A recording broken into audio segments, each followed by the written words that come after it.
Hello everyone, welcome back to Lakshya compassion. दोस्तों, आज के इस वीडियो में हम पढ़ेंगे यूटेरिया current concept 70 BPSC PT prelims के लिए इम्पॉर्टेंट है ये। आज हम पढ़ेंगे 1 से 15 फरवरी 2024 का करंट अफेयर्स डिटेल्स में। करंट कंसेप्ट को पढ़ेंगे। श्रीलंका और मॉरिशस में यूपीआई भुगतान सेवाएं लॉन्च। हाल ही में भारत की यूनिफाइड पेमेंट इंटरफेस सेवाएं श्रीलंका और मॉरिशस में शुरू की गई है।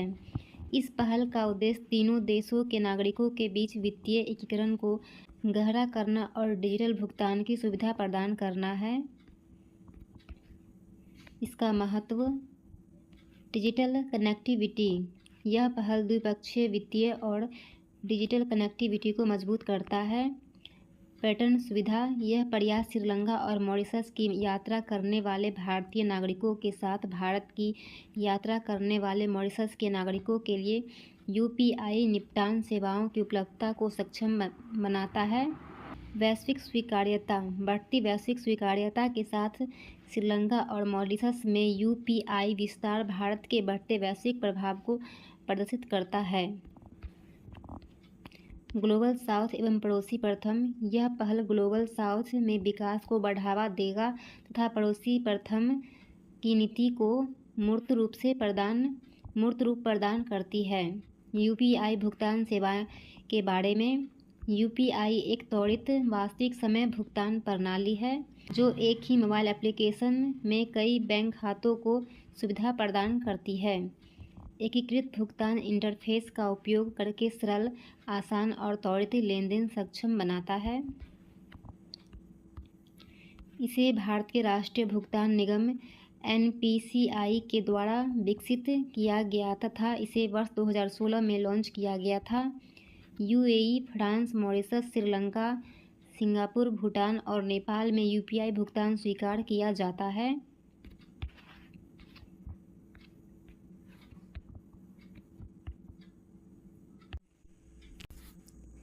स्वाति पोर्टल। भारत सरकार के प्रधान वैज्ञानिक सलाहकार अजय कुमार सूद ने विज्ञान में महिलाओं और लड़कियों के अंतर्राष्ट्रीय दिवस 11 फरवरी के अवसर पर महिलाओं के लिए विज्ञान एवं प्रौद्योगिकी और नवाचार स्वाति पोर्टल लॉन्च किया है। स्वाति का full form science for women A technology and innovation. Swati portal उद्देश्य STEM विज्ञान, प्रौद्योगिकी, इंजीनियर, गणित और चिकित्सा में भारतीय महिलाओं और लड़कियों का प्रतिनिधित्व करने वाला एक ऑनलाइन पोर्टल बनाना है। निर्माण। इसे national institute of plant genome research NIPGR नई दिल्ली द्वारा विकसित एवं रखरखाव किया जाता है। इसमें भारत की प्रतिष्ठित महिला वैज्ञानिकों की प्रोफाइल शामिल है जो पद्म पुरस्कार, शांति स्वरूप भटनागर पुरस्कार या स्त्री शक्ति विज्ञान सम्मान जैसे प्रतिष्ठित सम्मान प्राप्त करता है। का महत्व। यह STEM समुदाय में लिंग अंतर की चुनौतियों का समाधान करेगा। यह महिलाओं में जागरूकता बढ़ाने, आलोचनात्मक सोच को बढ़ावा देने और महिलाओं के सामने आने वाली सामाजिक आर्थिक चुनौतियों का समाधान करने में महत्वपूर्ण है।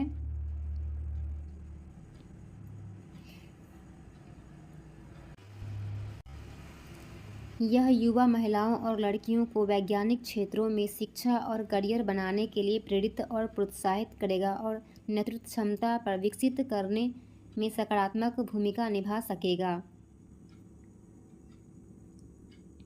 जिगर ठंडा। हाल ही में भारतीय भौगोलिक संस्थान कानपुर ने भारत की पहली हाइपर वेलोसिटी विस्तार सुरंग परीक्षण सुविधा की सफलतापूर्वक स्थापना एवं परीक्षण किया है। यह आत्मनिर्भर की दिशा में एक बड़ा कदम है। इसका मुख्य बिंदु। सुविधा के विकास को 2018 में 4.5 करोड़ की राशि के साथ विज्ञान और प्रौद्योगिकी विभाग DST के फंड द्वारा समर्थित किया गया था। यह सुविधा IIT के द्वारा विकसित की गई और यह हाइपरसोनिक स्थिति का अनुकरण करते हुए 3 से 10 किलोमीटर से कैंड के बीच उड़ान गति उत्पन्न करने में सक्षम है। S2 उपनाम जिगर ठंडा एक 24 मीटर लंबी सुविधा है। यह भारत की पहली हाइपर वेलोसिटी विस्तार सुरंग परीक्षण सुविधा है। इसे स्वदेशी रूप से विकसित किया गया था और यह गगनयान RLV और हाइपरसोनिक क्रूज मिसाइल को सहित इसरो और DRDO के चल रहे मिशनों के लिए एक मूल्यवान परीक्षण सुविधा है। तकनीकी विशेषताएं।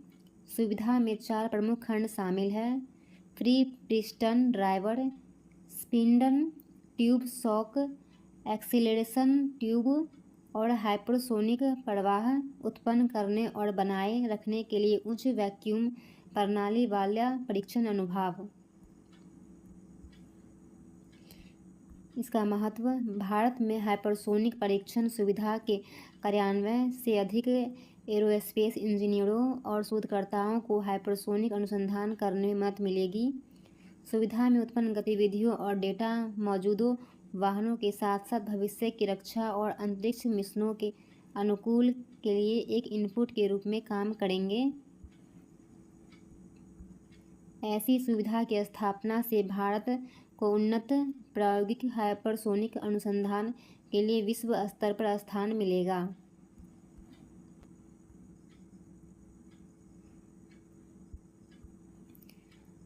विंध्याचली छात्रवृत्ति कार्यक्रम। केंद्रीय शिक्षा और कौशल विकास एवं उद्यमिता मंत्री श्री धर्मेंद्र प्रधान ने EDCIL विंध्याचली छात्रवृत्ति कार्यक्रम का शुभारंभ किया है। इसका उद्देश्य शिक्षा की पहुंच और अवसरों के माध्यम से सशक्तिकरण, राष्ट्र निर्माण में भी नागरिकों का सामूहिक प्रयास। मुख्य बिंदु। EDCIL विंध्याचली छात्रवृत्ति कार्यक्रम राष्ट्रीय शिक्षा नीति 2020 के अनुरूप एक शक्तिशाली शक्ति है। इसका उद्देश्य गुणवत्तापूर्ण शिक्षा और उच्च शिक्षा संस्थानों तक पहुंच के अवसरों में क्रांतिकारी बदलाव लाना। यह पहल वित्तीय साधनों की कमी वाले मेधावी नवोदय विद्यालय के छात्रों को उच्च गुणवत्ता वाले शिक्षण प्रणालियों तक पहुंच सुनिश्चित करती है। देश भर में नवोदय विद्यालयों में भाग लेने वाले 11वीं एवं 12वीं कक्षा के छात्र इससे शामिल हो सकते हैं। विंध्याचली कार्यक्रम गैर सरकारी भागीदारों और CSR अनुदान, राष्ट्रीय और अंतर्राष्ट्रीय दाताओं और प्रभावशाली निवेशकों से सहायता और धन जुटाता है। विंध्याचली के तहत विशेष रूप में एक फिनटेक प्लेटफॉर्म तैयार किया गया है, जिससे छात्र और प्रत्यक्ष लाभ हस्तांतरण DBT के रूप में प्रयोजन वितरित किया जाएगा।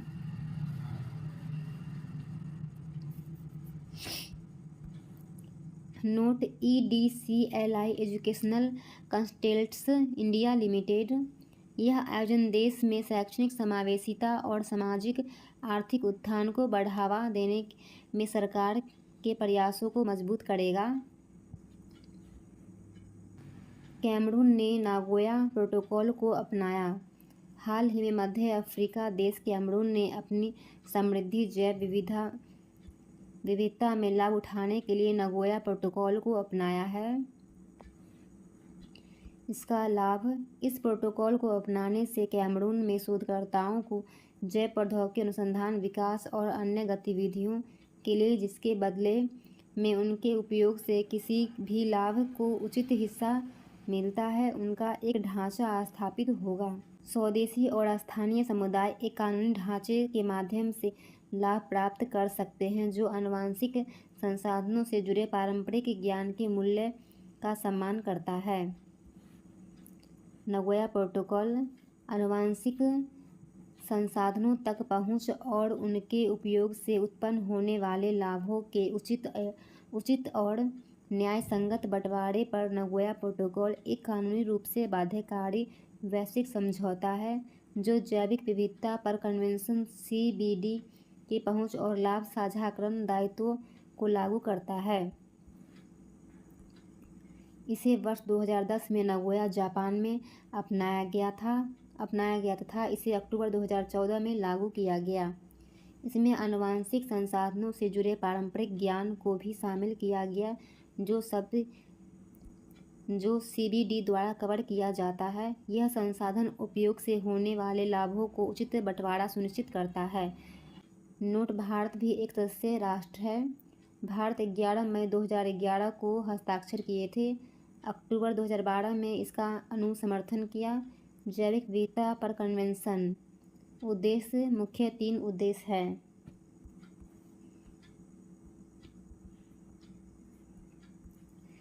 जैविक विविधता का संरक्षण, जैविक विविधता का सतत उपयोग, जैविक विविधता का सतत उपयोग। जैविक विविधता पर कन्वेंशन प्रकृति संरक्षण और प्राकृतिक संसाधनों के सतत उपयोग के क्षेत्र में सबसे व्यापक एवं बाध्यकारी अंतर्राष्ट्रीय समझौता है। वर्तमान में इसमें 196 अनुबंधित पार्टियां देश शामिल हैं।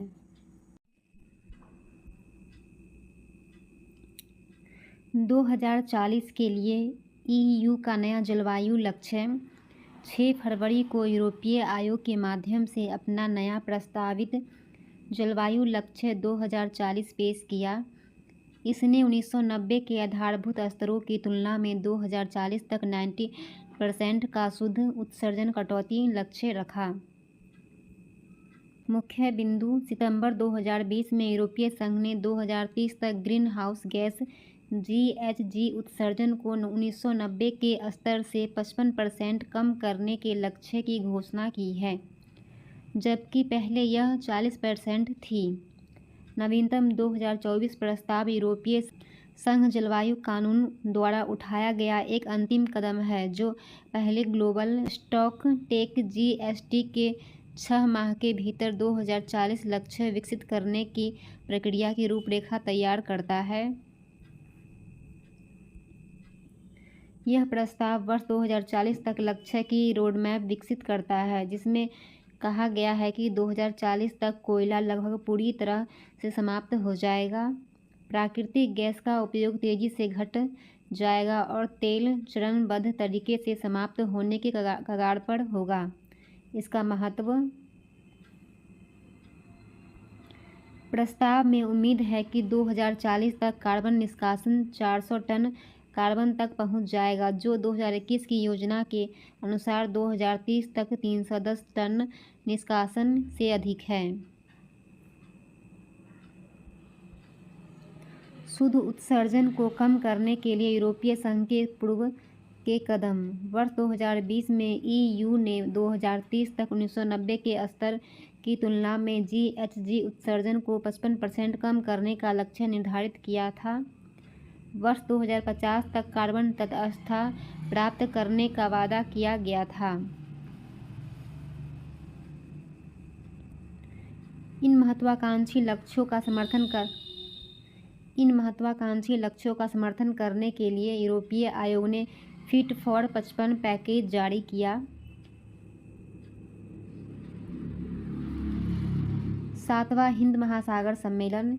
हिंद महासागर सम्मेलन के 7वें संस्करण का आयोजन 9 से 10 फरवरी 2024 को पर्थ, ऑस्ट्रेलिया में किया गया। थीम: एक स्थिर और टिकाऊ हिंद महासागर की ओर। मुख्य बिंदु: इस सम्मेलन में 40 देशों के प्रतिनिधि शामिल हुए। इसमें भारत का प्रतिनिधित्व विदेश मंत्री S जयशंकर ने किया। हिंद महासागर क्षेत्र के देशों के लिए सामान्य गैर पारंपरिक चुनौतियों जैसे जलवायु परिवर्तन, प्राकृतिक आपदाएं, आपूर्ति श्रृंखला व्यवधानों का समाधान करना है। हिंद महासागर क्षेत्र विस्तार: पश्चिम में अफ्रीकी तट से लेकर पूर्व में ऑस्ट्रेलियाई तट तक और उत्तर में अरब प्रायद्वीप और फारस की खाड़ी से लेकर दक्षिण में श्रीलंका और ऑस्ट्रेलिया के दक्षिणी तट तक।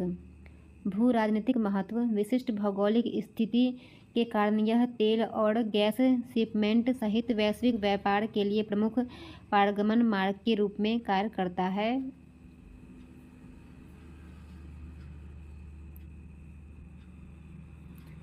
आर्थिक महत्व: यह वैश्विक आबादी का 64% और वैश्विक सकल घरेलू उत्पाद का 60% हिस्सा साझा करता है। सुरक्षा महत्व: हाल के वर्षों में सैन्य गतिविधि में वृद्धि देखी गई है। भारत के लिए महत्व: व्यापार मार्ग, भारत का 80% विदेशी व्यापार और 90% ऊर्जा व्यापार इसी क्षेत्र से होता है। भू राजनीतिक वैश्विक धुरी अब प्रशांत अटलांटिक से दूर भारत के पड़ोस में इंडो पैसिफिक में स्थानांतरित हो गई है।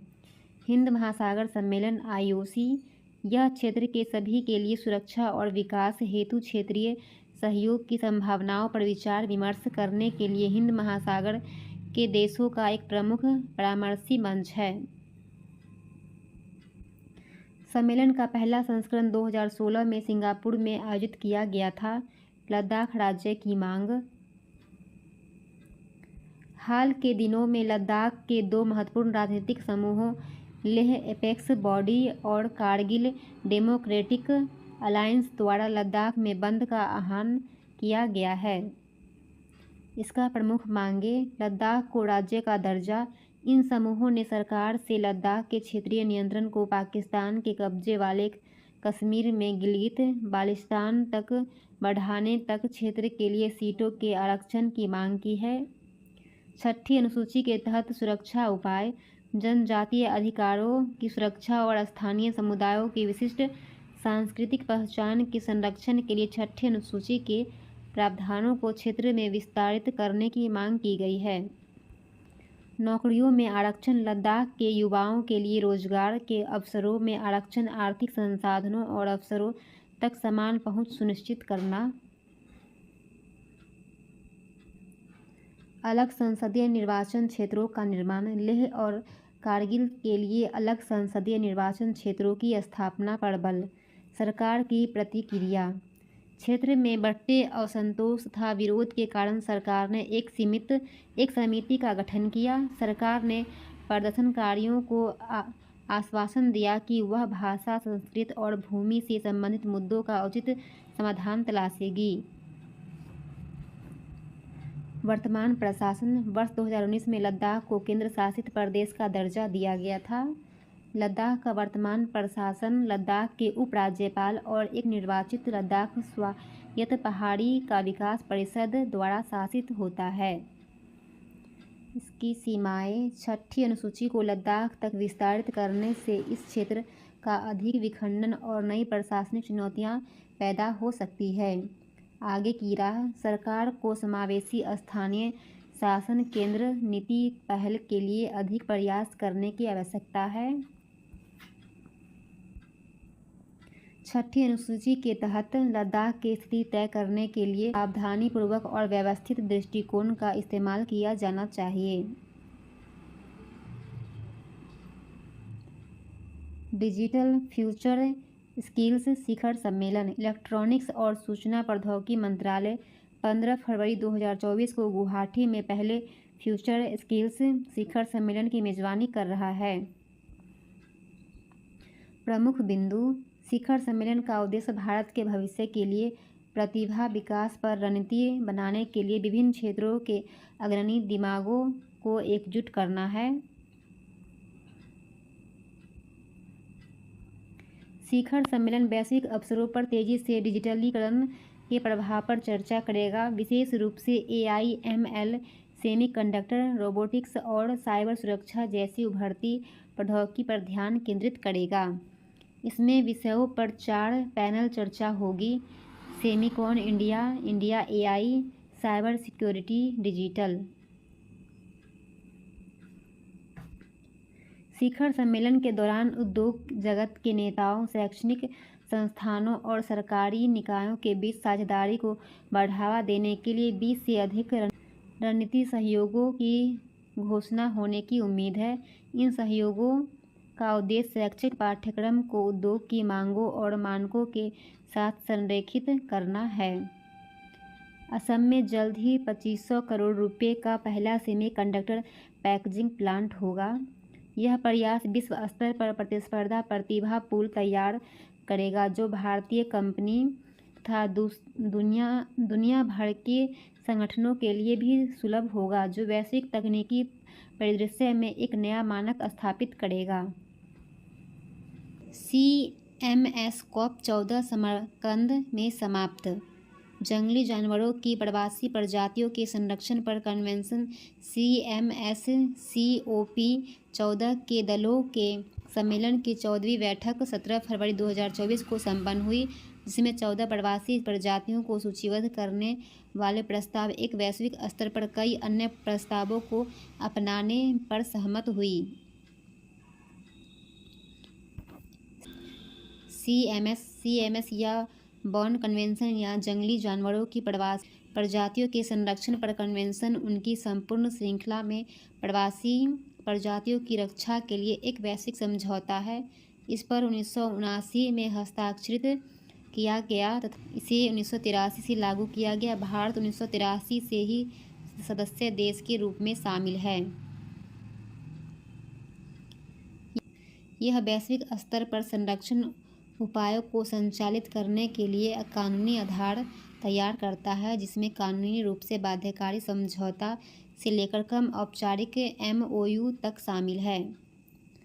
प्रवासी प्रजातियां CMS के अनुसार जंगली जानवरों की प्रजाति या निचला वर्गीकरण जिसकी पूरी आबादी या आबादी का कोई भौगोलिक रूप से अलग हिस्सा चक्रीय रूप से एक या अधिक राष्ट्रीय क्षेत्राधिकार सीमाओं को पार करता है। भारत और CMS भारत अनेक प्रवासी जानवरों और पक्षियों का अस्थायी घर है, जैसे अमूर फाल्कन, समुद्री कछुए, dugong, bar headed geese, black necked crane आदि। भारत ने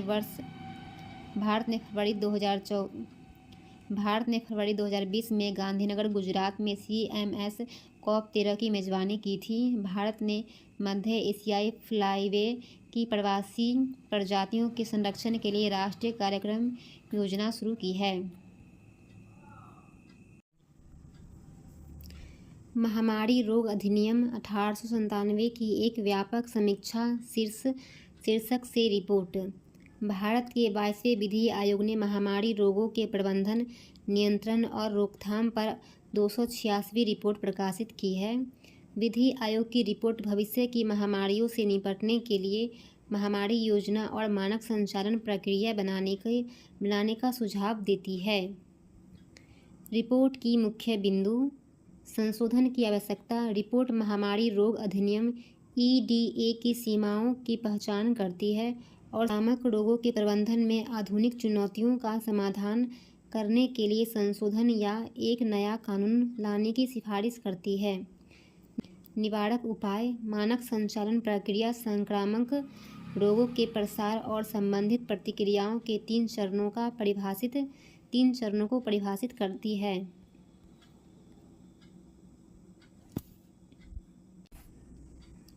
राज्य में प्रकोप: राज्यों को स्थानीय स्तर पर महामारी योजना के अनुरूप निवारक उपाय करने का अधिकार है।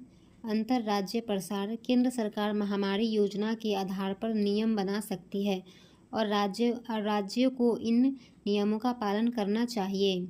अत्यधिक खतरा: राज्य द्वारा संक्रमण को रोकने में असमर्थ होने की स्थिति में केंद्र सरकार एक समान उपाय लागू कर सकती है, जिसमें संभावित रूप से एक केंद्रीय एजेंसी शामिल हो सकती है।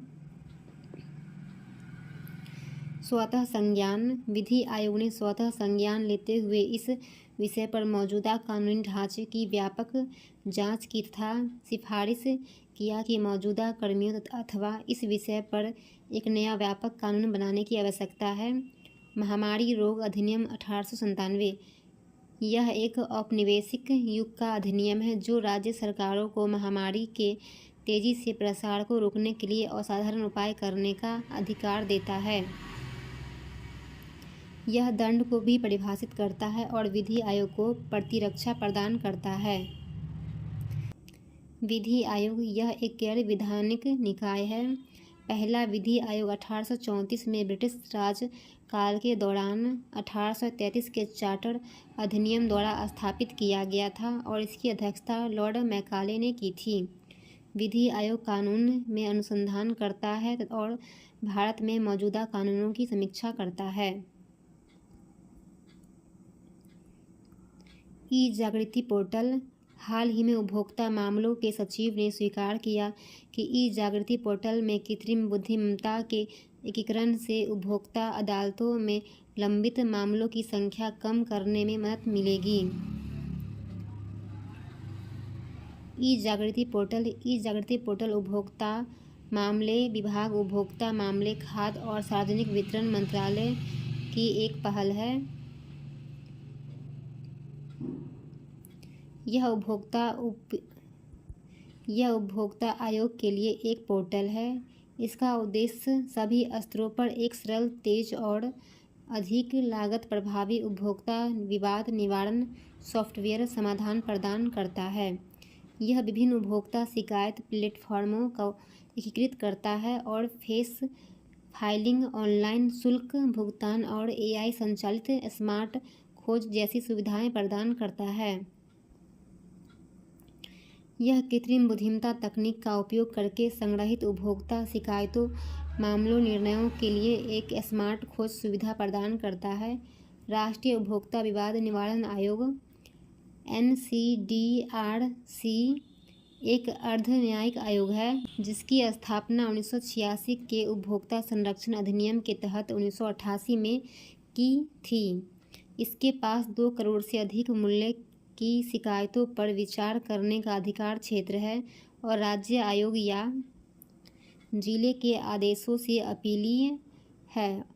पूर्ण निरीक्षण क्षेत्राधिकार भी है। आयोग का नेतृत्व भारत के सर्वोच्च न्यायालय के वर्तमान या सेवानिवृत्त न्यायाधीश या उच्च न्यायालय के वर्तमान या सेवानिवृत्त मुख्य न्यायाधीश द्वारा किया जाता है। NCDRC के आदेश से व्यवस्थित कोई भी व्यक्ति ऐसे आदेश के खिलाफ 30 दिनों के भीतर भारत के सर्वोच्च न्यायालय में अपील कर सकता है। सुप्रीम कोर्ट ने चुनावी बॉन्ड योजना को रद्द कर दिया। हाल ही में सुप्रीम कोर्ट की 5 न्यायाधीशों की संवैधानिक पीठ ने एक सर्वसम्मत फैसले में चुनावी बॉन्ड योजना को असंवैधानिक घोषित कर दिया। चुनावी बॉन्ड योजना के असंवैधानिक का आधार सूचना के अधिकार का उल्लंघन। यह योजना संविधान के अनुच्छेद 19 का ए के तहत सूचना के अधिकार का उल्लंघन करती है, जो राजनीतिक दलों के वित्त पोषण के संबंध में मतदाताओं के सूचना के अधिकार पर जोर देती है।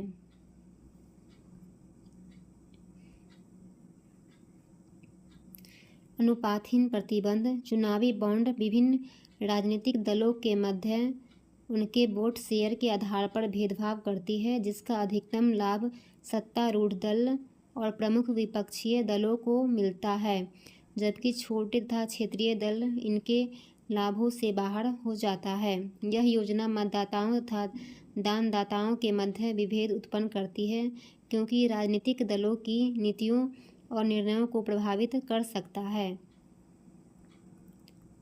गोपनीयता एवं सार्वजनिक हित के मध्य संतुलन। सुप्रीम कोर्ट ने पूर्ण गुमनामी के आधार को खारिज करते हुए स्पष्ट किया कि दाता की गोपनीयता केवल सार्वजनिक समर्थन के वास्तविक रूपों तक ही सीमित है। चुनाव सुधार की संवैधानिक योजना का उल्लंघन।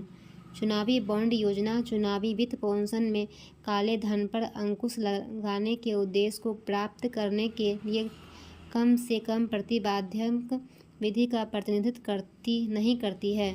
चुनावी बॉन्ड योजना के लागू होने से पूर्व भारत में राजनीतिक दलों को 20,000 रुपये से अधिक देने वाले किसी भी दानकर्ता की पहचान का खुलासा करना पड़ता था, किंतु नवीनतम संशोधन दानदाताओं की पहचान को प्रदर्शित नहीं करता है।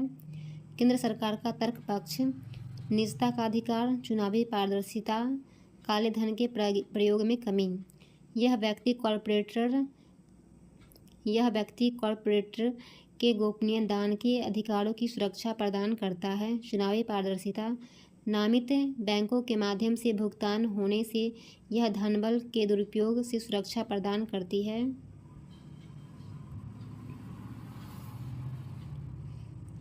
काले धन के प्रयोग में कमी। चुनावी बॉन्ड का उद्देश्य चुनाव में काले धन के प्रयोग को प्रतिबंधित करना है। सर्वोच्च न्यायालय के निर्णय का महत्व। राजनीतिक फंडिंग की पारदर्शिता में वृद्धि। जनता को चुनावी बॉन्ड के द्वारा राजनीतिक दलों द्वारा प्राप्त धन के स्रोत और राशि के बारे में जानकारी प्राप्त होगी। राजनीतिक दलों के मध्य समानता।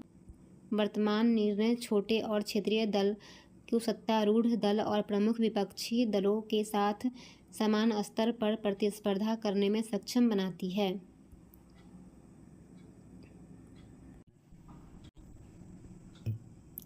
राजनीतिक के कॉर्पोरेट शक्ति के प्रभाव की सीमित करना। यह फैसला राजनीतिक दलों को दाताओं के निहित स्वार्थों से प्रभावित होने से रोक सकेगा। चुनावी से संबंधित आंकड़े।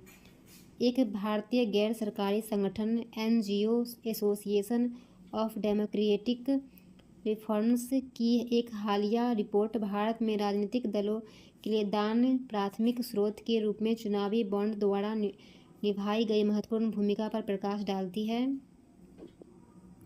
2016-17 और 21 से 22 के बीच 7 राष्ट्रीय दलों और 24 क्षेत्रीय दलों को चुनावी बॉन्ड में कुल 9,188.35 करोड़ का चंदा मिला।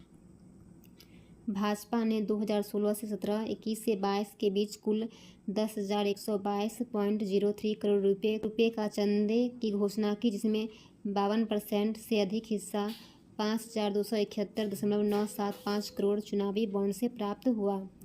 कांग्रेस ने 952.2955 करोड़ कुल दान का 61.54% के साथ दूसरे सबसे बड़ा चुनावी बॉन्ड दान हासिल किया। भाजपा द्वारा घोषित कुल चंदा अन्य सभी राष्ट्रीय दलों द्वारा घोषित कुल चंदे से 3 गुना से अधिक है। चुनावी बॉन्ड राजनीतिक दलों को गुमनाम दान का एक रूप है, जिसे वित्त विधेयक 2017 द्वारा पेश किया गया था। यह योजना किसी भी व्यक्ति को 1,000 रुपये से लेकर 1 करोड़ रुपये के मूल्य वर्ग तक के चुनावी बॉन्ड खरीदने की अनुमति देता है। बॉन्ड केवल पंजीकृत राजनीतिक दल के निर्दिष्ट खाते में ही भुनाए जा सकते हैं। लोक प्रतिनिधित्व अधिनियम 1951 की धारा 29A के तहत पंजीकृत राजनीतिक दल जिन्होंने लोकसभा या राज्य विधानसभा के पिछले आम चुनाव में कम से कम 1% वोट हासिल किए थे, चुनावी बॉन्ड के लिए योग्य है।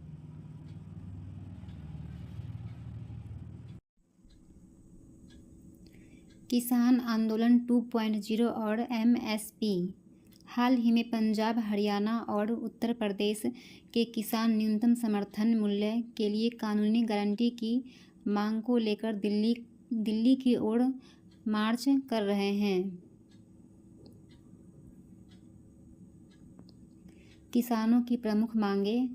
MSP को कानूनी दर्जा। MS स्वामीनाथन आयोग द्वारा दी गई सिफारिशों के अनुसार MSP को अनिवार्य कानूनी दर्जा प्रदान किया जाना चाहिए।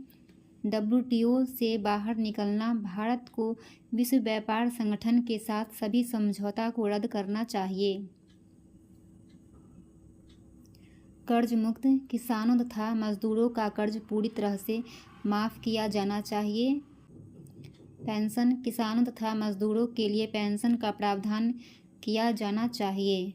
उन्नत मनरेगा लाभ। मनरेगा के तहत रोजगार के दिनों की संख्या में वृद्धि, उच्च दैनिक मजदूरी और इसे कृषि गतिविधियों के साथ जोड़ा जाना चाहिए।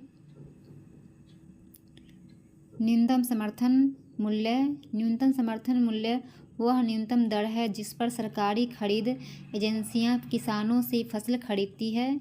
MSP का उद्देश्य उत्पादकों को उनकी फसल के लिए लाभकारी मूल्य सुनिश्चित करना और फसल विविधीकरण को प्रोत्साहित करना है।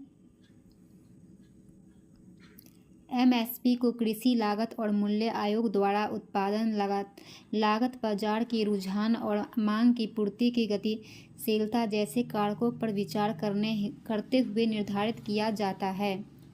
CACP कृषि एवं किसान कल्याण मंत्रालय का एक संलग्न कार्यालय है जिसका संगठन 1965 में किया जाता है। MSP की घोषणा आर्थिक मामलों की कैबिनेट समिति, भारत के प्रधानमंत्री की अध्यक्षता द्वारा की जाती है। सरकार के द्वारा 22 अनिवार्य फसलों के लिए एमएसपी और गन्ने के लिए उचित और लाभकारी मूल्य एफआरपी की घोषणा की जाती है।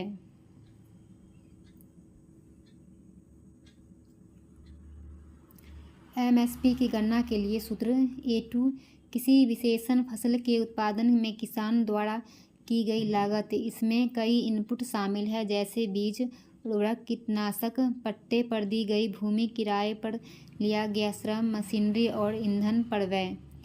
A2 प्लस FL किसान द्वारा की गई लागत और पारिवारिक श्रम का मूल्य। C2 यह एक व्यापक लागत जो A2 प्लस FL लागत और स्वामित्व वाली भूमि का अनुमानित किराए का मूल्य और निश्चित पूंजी पर ब्याज, पट्टे पर दी गई भूमि के लिए भुगतान किया गया किराया है। स्वामीनाथन आयोग 2004 की सिफारिश।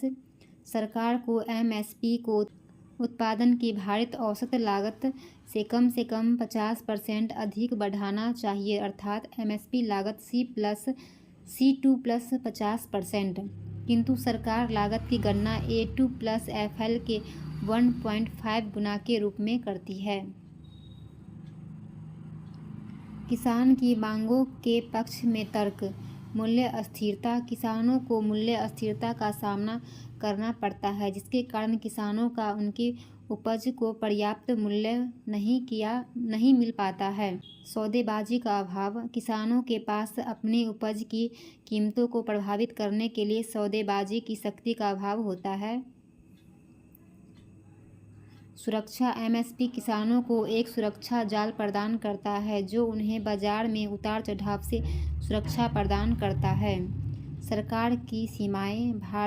भारी सब्सिडी का बोझ। मौजूदा एमएसपी प्रणाली वार्षिक बजट में राजकोषीय घाटे में वृद्धि का कारण बनता है।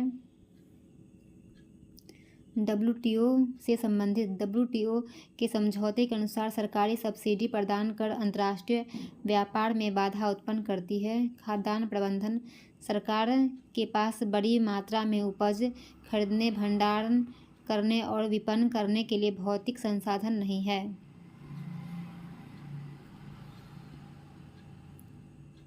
मुद्रास्फीति। एमएसपी में लगातार वृद्धि अर्थव्यवस्था में मुद्रास्फीति को बढ़ाती है, जिसका प्रभाव आम जनता तथा गरीबों पर अधिक देखने को मिलता है। आगे की राह। सरकार तथा किसानों के बीच लगातार संवाद, जिससे किसानों की आय की सुरक्षा के लिए आम सहमति बन सके। कृषि विपणन प्रणाली को मजबूत किया जाना चाहिए। कृषि आधारित संरचनाओं का विकास, जिससे किसानों को भंडारण और आधुनिक सुविधाएं प्रदान की जा सके। उसके बाद हम पढ़ेंगे जल संसाधन विधेयक 2024 प्रदूषण निवारण और नियंत्रण। जल प्रदूषण निवारक और नियंत्रण संशोधन विधेयक 2024 को 5 फरवरी 2024 को राज्यसभा में पेश किया गया, जिसका उद्देश्य था जल प्रदूषण निवारण और नियंत्रण अधिनियम 1974 में संशोधन करना है और नियामक ढांचे को समकालीन आवश्यकताओं के अनुरूप बनाना है। विधेयक की मुख्य विशेषताएं। प्रयोज्यता। यह शुरुआत में हिमाचल प्रदेश, राजस्थान और केंद्र शासित प्रदेशों पर लागू होगा। अन्य राज्य अपने राज्यों में इसे लागू करने के लिए प्रस्ताव पारित कर सकते हैं। उद्योग स्थापित करने के लिए सहमति से छूट। यह विधेयक निर्दिष्ट करता है कि केंद्र सरकार CPCB में परामर्श से कुछ श्रेणियों के औद्योगिक संयंत्रों को ऐसी सहमति प्राप्त करने से छूट दे सकती है। केंद्र सरकार MPCB द्वारा दी गई सहमति को मंजूरी देने, अस्वीकार करने या रद्द करने के लिए दिशा निर्देश जारी कर सकती है। राज्य बोर्ड के अध्यक्ष की नियुक्ति। केंद्र सरकार अध्यक्ष के नामांकन के तरीके और सेवा की शर्तों को निर्धारित करेगी। प्रदूषणकारी पदार्थ का निर्वहन। विधेयक अधिनियम के तहत अनिर्दिष्ट अपराधों के लिए कारावास की सजा को 10,000 रुपये से 15 लाख रुपये के बीच दंड से बदल देता है।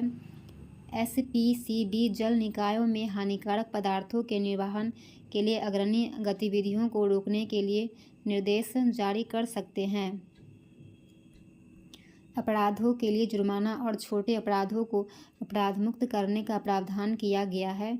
दंड निर्धारित करने के लिए न्याय निर्णायक अधिकारी। विधेयक केंद्र सरकार को अधिनियम के तहत दंड निर्धारित करने के लिए न्याय निर्णयन अधिकारी नियुक्त करने की अनुमति देता है। जुर्माने को पर्यावरण संरक्षण अधिनियम 1986 के तहत स्थापित पर्यावरण संरक्षण कोष में जमा किया जाएगा। अपराधों का संज्ञान। यदि निर्णायक अधिकारी द्वारा शिकायत की जाती है तो संज्ञान भी लिया जा सकता है। सरकारी विभागों द्वारा अपराध। यदि विभाग अधिनियम के किसी भी प्रावधान का उल्लंघन करता है तो विभाग के प्रमुख को उनके मूल वेतन के लिए 1 महीने के बराबर जुर्माना देना होगा। इसका महत्व।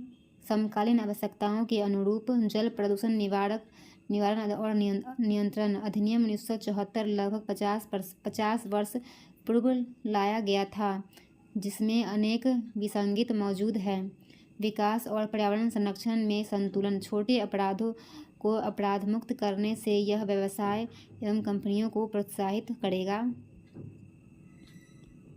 पारदर्शिता में वृद्धि। अपराधों के दंडात्मक परिणाम अपराध की गंभीरता के अनुरूप होंगे, जिससे निष्पक्ष और आनुपातिक दृष्टिकोण को बढ़ावा मिलेगा। चुनौतियां और नियंत्रित निर्वहन का जोखिम। निरीक्षण की कमी के परिणामस्वरूप जल निकायों में प्रदूषकों का अनियंत्रित निर्वहन हो सकता है, जिससे पानी की गुणवत्ता और सार्वजनिक स्वास्थ्य से समझौता हो सकता है।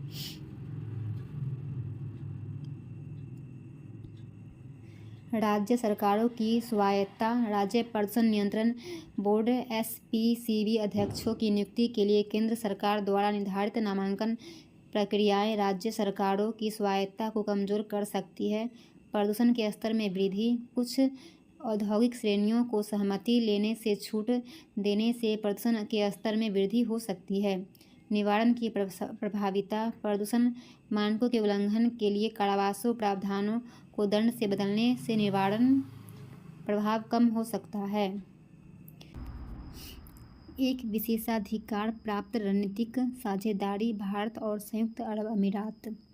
हाल ही में भारतीय प्रधानमंत्री अबू धाबी में बोचासनवासी श्री अक्षर पुरुषोत्तम स्वामी नारायण संस्था द्वारा निर्मित एक मंदिर का उद्घाटन किया। यह 2015 के बाद से UAE की उनकी 7वीं यात्रा है। भारत UAE के संबंधों की स्थिति।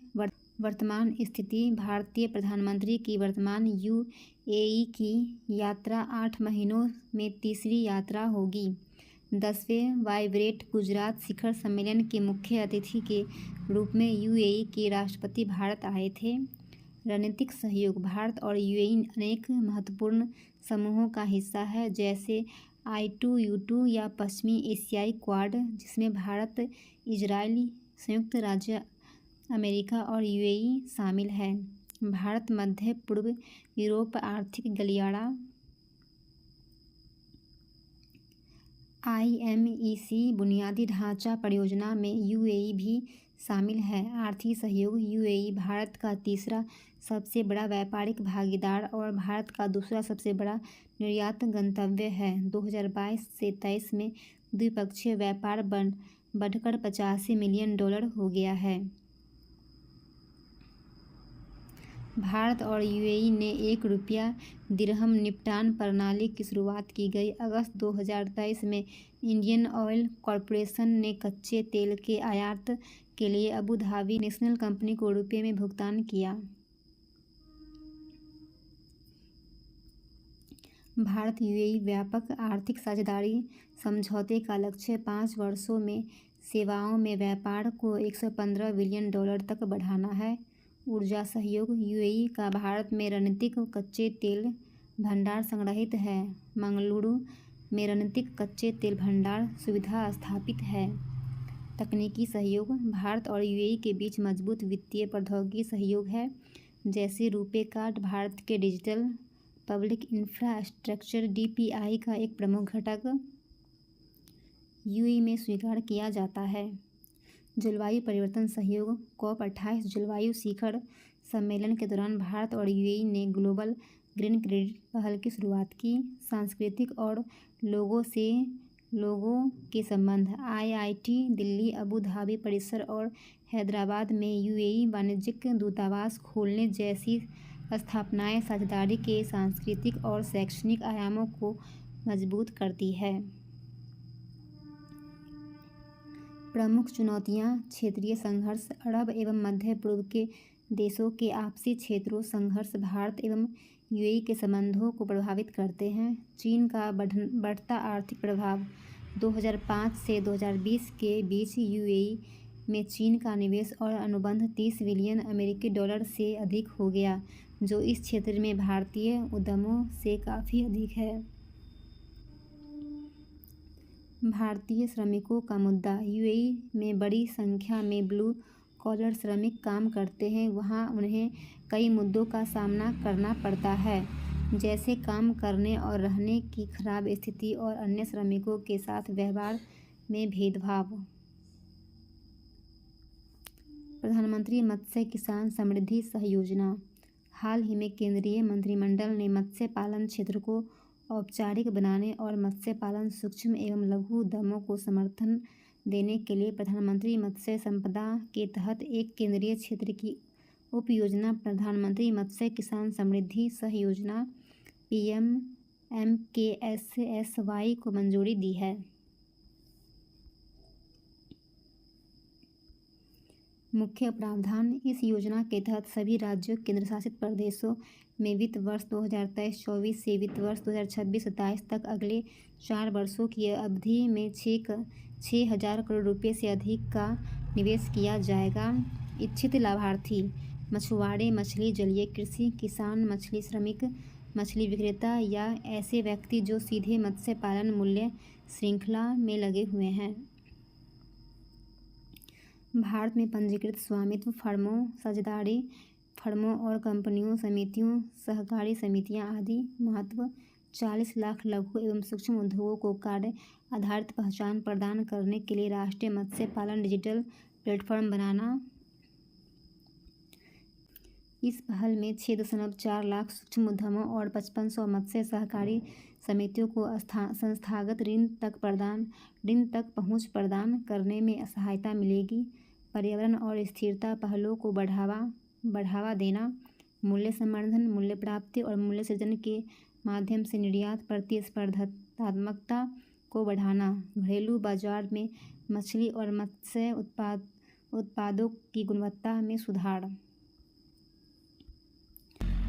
इससे 1.7 लाख नए रोजगार सृजित होने का अनुमान है, जिसमें 75,000 महिलाओं को रोजगार देने पर विशेष जोर दिया जाएगा। रोजगार सृजन और सुरक्षित कार्यस्थल के माध्यम से महिला सशक्तिकरण।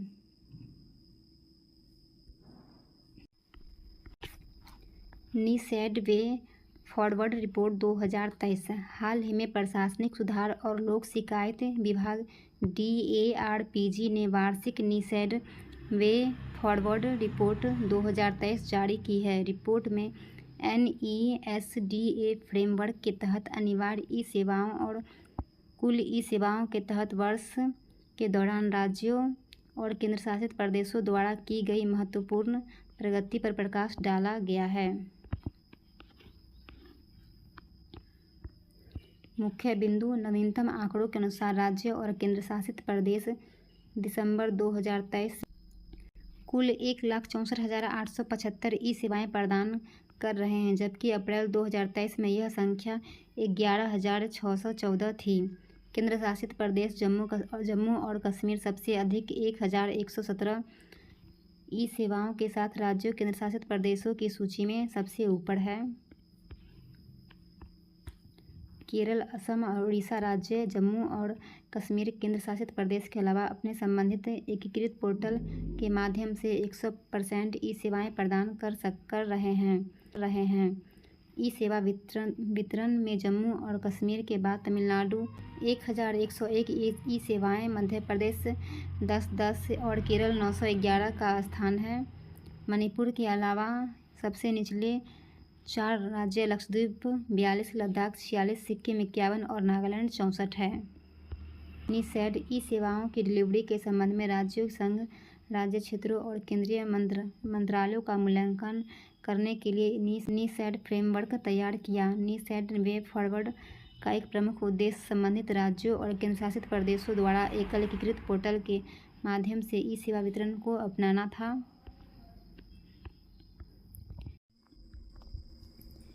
ई-सेवा वितरण का महत्व नागरिकों का सशक्तिकरण होता है और भागीदारी सुनिश्चित होती है। तथ्य आधारित डेटा संचालित निर्णय लेने में मदद मिलती है। सही लाभार्थियों की पहचान तथा संसाधनों का बेहतर दोहन सुनिश्चित होता है और लागत दक्षता भी आती है। फिलिस्तीनियों के लिए संयुक्त राष्ट्र शरणार्थी एजेंसी। हाल ही में संयुक्त राष्ट्र के अधिकारियों ने देशों से फिलिस्तीनी शरणार्थियों के लिए संयुक्त राष्ट्र एजेंसी के लिए धन निलंबित करने के अपने फैसले पर पुनर्विचार करने का आग्रह किया।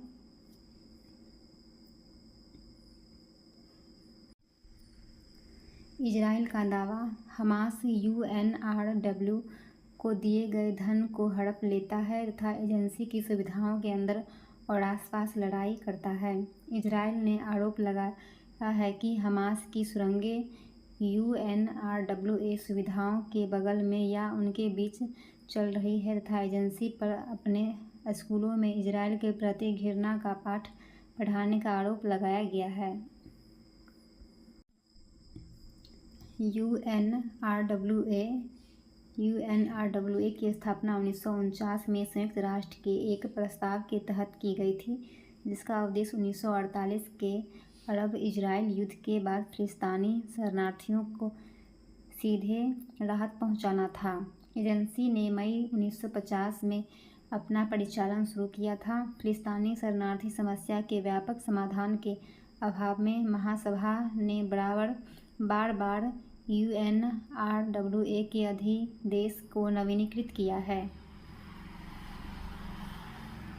यह एकमात्र संयुक्त राष्ट्र एजेंसी है जो किसी विशिष्ट क्षेत्र या संघर्ष से आए शरणार्थियों की मदद के लिए समर्पित है। ये शिक्षा, स्वास्थ्य सेवा, शिविर का बुनियादी ढांचा और सुधार, माइक्रो फाइनेंस, आपातकालीन सहायता प्रदान करती है। ग्रो रिपोर्ट और पोर्टल। हाल ही में नीति आयोग द्वारा कृषि वानिकी के साथ बंजर भूमि को हरा भरा बनाने और उसकी बहाली रिपोर्ट और पोर्टल लॉन्च किया। ग्रो कृषि वानिकी के साथ बंजर भूमि का हरितीकरण और पुनरुद्धार। मुख्य बिंदु। यह रिपोर्ट बंजर भूमि को आपातक कृषि वानिकी क्षेत्रों में बदलने की क्षमता पर जोर देती है। ग्रो राष्ट्रीय प्रतिबद्धताओं के अनुरूप है, जिसका लक्ष्य 2030 तक 26 मिलियन हेक्टेयर बंजर भूमि को बहाल करना तथा 2.5 से 3 बिलियन टन कार्बन डाइऑक्साइड समतुल्य अतिरिक्त कार्बन सिंक का निर्माण करना। इसने भारत के निजी जिलों में कृषि वानिकी गतिविधियों के उपयुक्त होने की संभावना का मूल्यांकन करने के लिए रिमोट सेंसिंग और जीआईएस तकनीकों का इस्तेमाल किया है। रिपोर्ट में कृषि वानिकी को राष्ट्रीय स्तर पर प्राथमिकता देने के लिए एक कृषि वानिकी उपयुक्तता सूचकांक पेश किया गया है। नीति आयोग ने भुवन पर ग्रो सूटेबिलिटी मैपिंग पोर्टल भी लॉन्च किया है। कोई भी व्यक्ति इस पोर्टल से राज्य और जिला स्तरीय डेटा प्राप्त कर सकता है। हरितीकरण के लिए उपयुक्त बंजर भूमि क्षेत्रों को प्राथमिकता देने की यह परियोजना 5 सुदूर संवेदन विपणन परतों, भूमि उपयोग, बंजर भूमि, ढलान, जल निकटता और मृदा कार्बनिक सामग्री के विश्लेषण पर आधारित है। Brain computer interface BCI। हाल ही में एलन मस्क ने एक मानव में न्यूरालिंक डिवाइस के सफल प्रत्यारोपण के संबंध में घोषणा की। यह पहल मस्तिष्क और कंप्यूटर के बीच सीधा संचार संभव बनाता है। ब्रेन कंप्यूटर इंटरफेस BCI एक अभूतपूर्व विकास का प्रतिनिधित्व करता है, जो मानव मस्तिष्क और बाह्य उपकरणों के बीच सीधे संपर्क की अनुमति देता है। इस नवीन विधि में शल्य चिकित्सा द्वारा सहित एक चिप को मस्तिष्क में प्रत्यारोपित किया जाता है जो तंत्रिका संकेतों को पकड़ता है और भेजता है। इन संकेतों की व्याख्या एक संलग्न उपकरण द्वारा की जाती है जिससे केवल अपने विचारों का उपयोग करके उपकरणों को नियंत्रित कर सकता है या प्रौद्योगिकी के साथ बातचीत कर सकता है।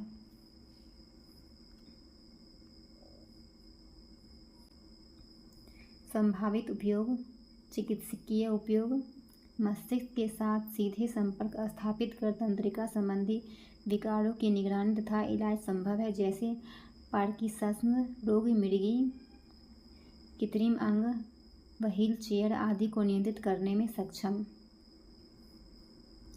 मानव क्षमताओं में वृद्धि: गैर चिकित्सा अनुप्रयोगों में संज्ञानात्मक क्षमताओं, गेमिंग, सैन्य अनुप्रयोगों में भी वृद्धि के लिए BCI की खोज की जा रही है। आंतरिक सुरक्षा प्रबंधन, सुगम जीवन: BCI का उपयोग स्मार्टफोन और स्मार्ट होम डिवाइस इंटरफेस जैसे dimming lights, email administration, virtual assistants के रूप में संभव है। चुनौतियाँ: नैतिक और गोपनीयता: BCI संभावित रूप से विचारों और भावनाओं को रिकॉर्ड कर सकता है। इस जानकारी तक अनधिकृत पहुंच संज्ञानात्मक गोपनीयता के बारे में चिंता पैदा करती है। समान अवसर: ऐसी प्रौद्योगिकियों तक समान पहुंच सुनिश्चित करना जटिल है। माली, नाइजर, बुर्किना फासो, पश्चिमी अफ्रीका ब्लॉक ECOWAS से बाहर।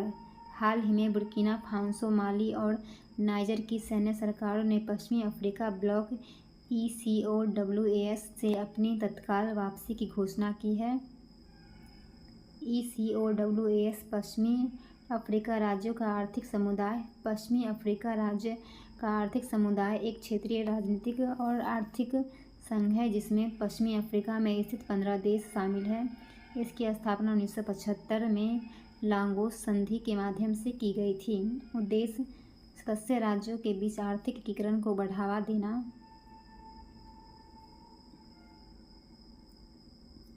लोगों, वस्तुओं और सेवाओं की मुक्त आवाजाही की सुविधाजनक बनाना। लोकतांत्रिक सिद्धांतों, कानून के शासन और सुशासन द्वारा शासित सीमाहीन क्षेत्र को बढ़ावा देना। ECOWAS और भारत को 2004 से ECOWAS में पर्यवेक्षक का दर्जा प्राप्त है। भारत ने अपने फोकस अफ्रीका कार्यक्रम के भाग के रूप में लगातार ऋण सहायता LOC प्रदान की है, जिससे पश्चिमी अफ्रीकी राज्य के आर्थिक समुदाय के भीतर क्षेत्रीय एकीकरण को समर्थन मिला है। ECOWAS ने संयुक्त राष्ट्र सुरक्षा परिषद में भारत की सदस्यता के लिए दावेदारी का समर्थन किया है।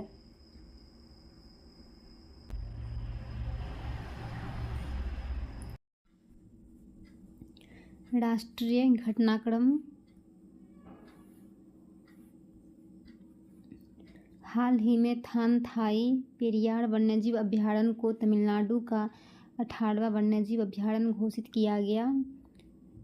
थानथाई पेरियार वन्यजीव अभयारण्य कहाँ है? तमिलनाडु में।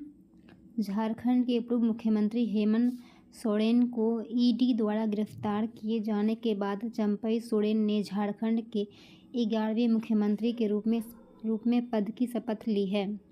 हाल ही में भारत सरकार द्वारा गुजरात में सूरत हवाई अड्डे को अंतर्राष्ट्रीय हवाई अड्डा घोषित किया है। प्रधानमंत्री श्री नरेंद्र मोदी द्वारा नई दिल्ली में कॉमनवेल्थ लीगल एजुकेशन एसोसिएशन 2024 का उद्घाटन किया। Theme: cross border challengings in justice delivery. हाल ही में अडानी इंटरप्राइजेज लिमिटेड की अनुषंगी कंपनी कच्छ कॉपर लिमिटेड KCL द्वारा $1.2 बिलियन निवेश के साथ गुजरात के मुंद्रा में दुनिया का सबसे बड़ा एकल स्थान तांबा विनिर्माण संयंत्र बनाने की घोषणा की गई है। इस संयंत्र से आयात पर भारत की निर्भरता को कम करने और ऊर्जा बदलाव में मदद मिलेगी।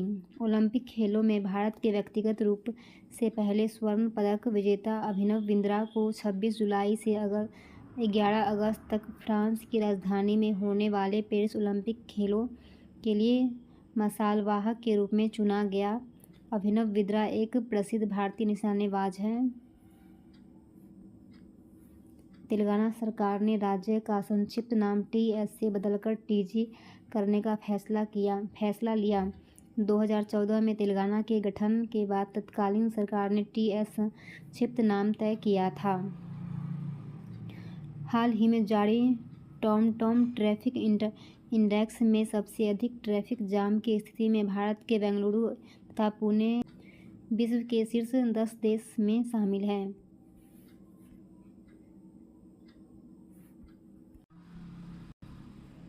यह क्रमशः 6वें एवं 7वें स्थान पर है। इस रिपोर्ट के मुताबिक ब्रिटेन की राजधानी लंदन दुनिया का सबसे धीमा शहर है।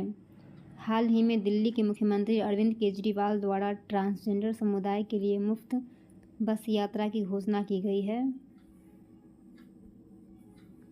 केंद्र ने यूपीएससी, एसएससी, एनईईटी और जेईई समेत अन्य परीक्षाओं में पेपर लीक और धोखाधड़ी पर रोक लगाने के लिए संसद में लोक परीक्षा अनुचित साधन निवारण विधेयक 2024 पेश किया है। इससे जुड़े अपराध गैर जमानती और गैर समनीय होंगे और अधिकतम 10 वर्ष की जेल तथा 1 करोड़ जुर्माना का प्रावधान है।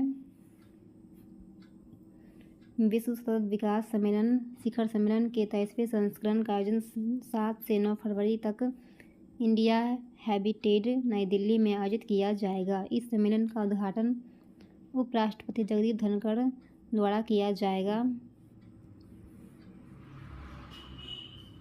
Note the energy and resource institute द्वारा इस सम्मेलन का आयोजन 2001 में किया जा रहा है।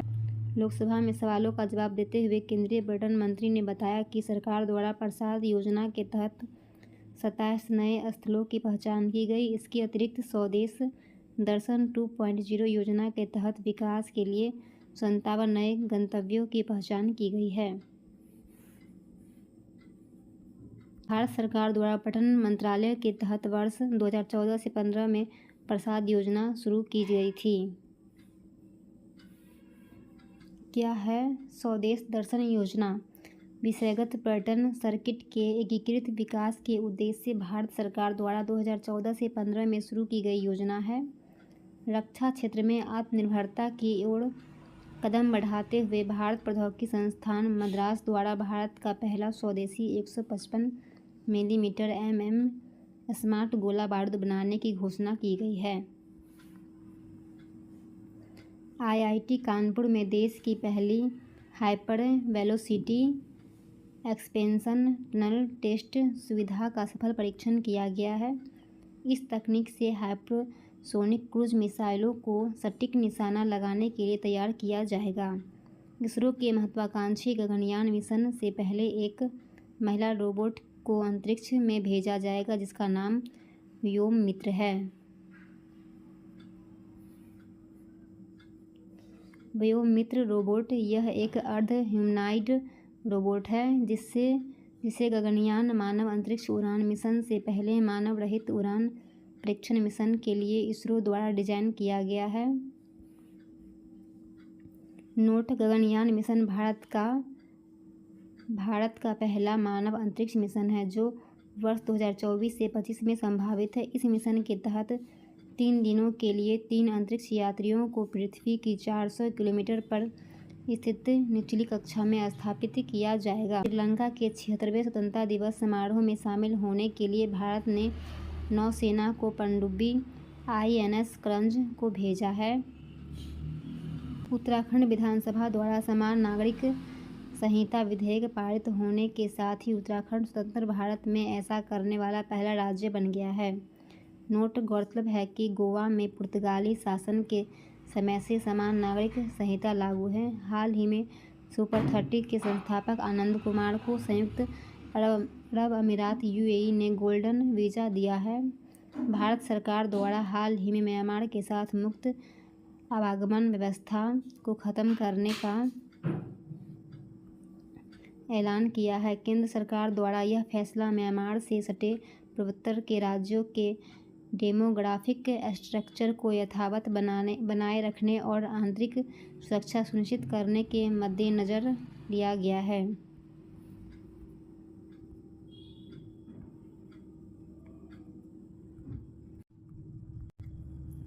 हाल ही में गुजरात विधानसभा द्वारा सरकारी स्कूलों में 6 से 12वीं तक की कक्षाओं में भगवत गीता पढ़ाने का प्रस्ताव पारित किया गया। प्रधानमंत्री नरेंद्र मोदी द्वारा भारत मंडपम में श्रील प्रभुपाद जी की 150वीं जयंती के अवसर पर आयोजित कार्यक्रम को संबोधित किया गया है। आचार्य श्रील प्रभुपाद गौड़ीय मिशन के संस्थापक थे। भारत और बांग्लादेश को सैफ विमेंस अंडर 19 चैंपियनशिप का संयुक्त विजेता घोषित किया गया है। हाल ही में राजस्थान सरकार द्वारा चिरंजीवी योजना का नाम बदलकर मुख्यमंत्री आयुष्मान आरोग्य योजना करने का ऐलान किया गया है। 10 फरवरी से नई दिल्ली के प्रगति मैदान में विश्व पुस्तक मेला का शुभारंभ हुआ, जिसका आयोजन शिक्षा मंत्रालय और उद्योग एवं वाणिज्य मंत्रालय द्वारा किया गया था। थीम: बहुभाषी भारत, एक जीवंत परंपरा, सम्मानित अतिथि देश सऊदी अरब। केंद्रीय संस्कृति मंत्री जी किशन रेड्डी द्वारा हैदराबाद के सालारगंज संग्रहालय में देश के पहले डिजिटल राष्ट्रीय संग्रहालय की आधारशिला रखी। हाल ही में चर्चा में रही सुबिका पेंटिंग्स विलुप्त होने की कगार पर है। सुबिका पेंटिंग्स का संबंध मणिपुर के मैतेई समुदाय से है। वर्ष 2024 को भारतीय नौसेना द्वारा नौसेना असैन्य वर्ष घोषित किया गया है। भारत में पहली बार भारतीय वन्यजीव संस्थान द्वारा देश में हिम तेंदुआ की गणना की। देश में कुल मिलाकर 718 हिम तेंदुए हैं। लद्दाख में 470, उत्तराखंड में 124, हिमाचल प्रदेश में 51।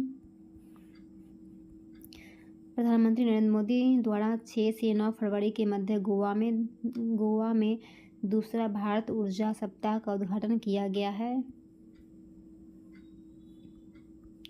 हाल ही में महाराष्ट्र में 3 दिवसीय एलोरा अजंता महोत्सव की शुरुआत की गई है। ब्रांड गार्जियनशिप इंडेक्स 2024 के अनुसार मुकेश अंबानी को वैश्विक स्तर पर दूसरा स्थान मिला है। प्रथम स्थान पर टेंसेंट कंपनी के CEO मा हुआ तेंग हैं।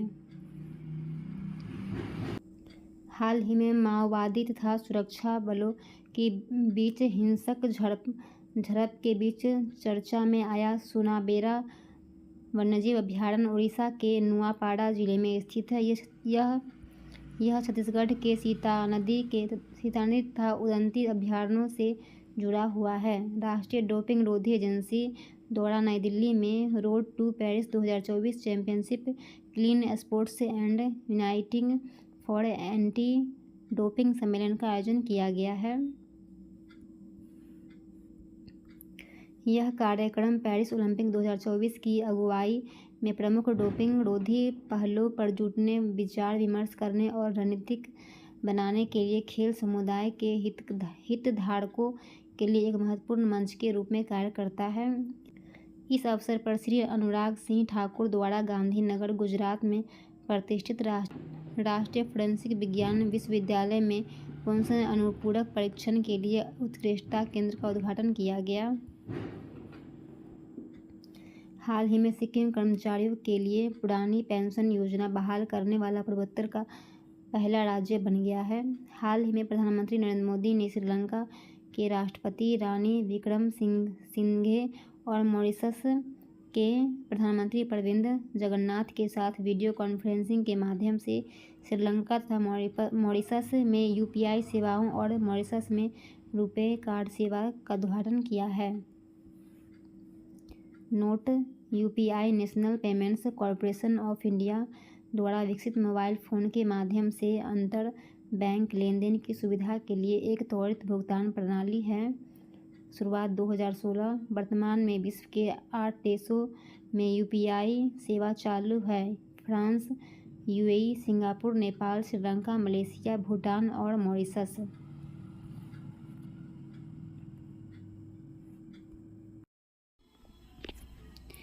11 फरवरी को विज्ञान में महिलाओं और लड़कियों के अंतर्राष्ट्रीय दिवस के अवसर पर भारत सरकार के प्रधान वैज्ञानिक सलाहकार द्वारा स्वाति पोर्टल लॉन्च किया गया है। Swati science for women A technology and innovation. Swati portal का विकास, होस्टिंग और रखरखाव नई दिल्ली स्थित national institute of plant genome research द्वारा किया जाता है। हाल ही में असम कैबिनेट द्वारा उपचार के नाम पर जादुई उपचार प्रथाओं के मुद्दे को संबोधित करने के लिए असम हीलिंग बुराइयों की रोकथाम प्रथा विधेयक को मंजूरी दी गई है। हाल ही में भारत के रक्षा मंत्री राजनाथ सिंह द्वारा भारत के पहले chief of defence staff CDS दिवंगत जनरल बिपिन रावत की प्रतिमा का देहरादून में अनावरण किया गया है। उड़ीसा के कोरापुट जिले में स्थित गुप्तेश्वर वन को उड़ीसा के चौथे जैव विविधता स्थल के रूप में मान्यता दी गई है। हाल ही में असम सरकार द्वारा काजी नेमू साइट्रस लिमोन को आधिकारिक रूप से राज्य फल घोषित किया गया है। काजी नेमू अपनी अनूठी सुगंध तथा स्वास्थ्य संबंधित फायदे के लिए जाना जाता है। पब्लिक पॉलिटिकल पार्टी बनाम भारत संघ मामले में सुप्रीम कोर्ट ने राज्यों को उप मुख्यमंत्रियों की नियुक्ति को चुनौती देने वाले याचिका को खारिज कर दिया। याचिका दायरकर्ता द्वारा संविधान में इस पद का उल्लेख न होने के कारण याचिका दायर की गई थी। PP के अनुसार ऐसी नियुक्तियां संविधान के अनुच्छेद 14 अनुच्छेद 15 का उल्लंघन है। हाल ही में नीति आयोग द्वारा ग्रो रिपोर्ट लॉन्च किया गया है।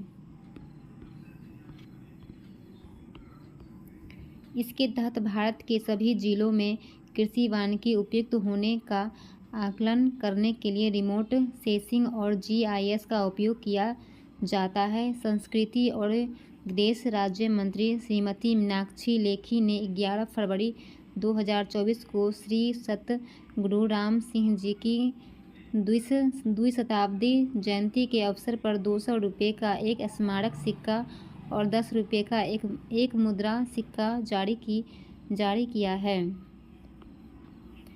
श्री राम सिंह जी का संबंध कूका आंदोलन तथा नामधारी संप्रदाय से था।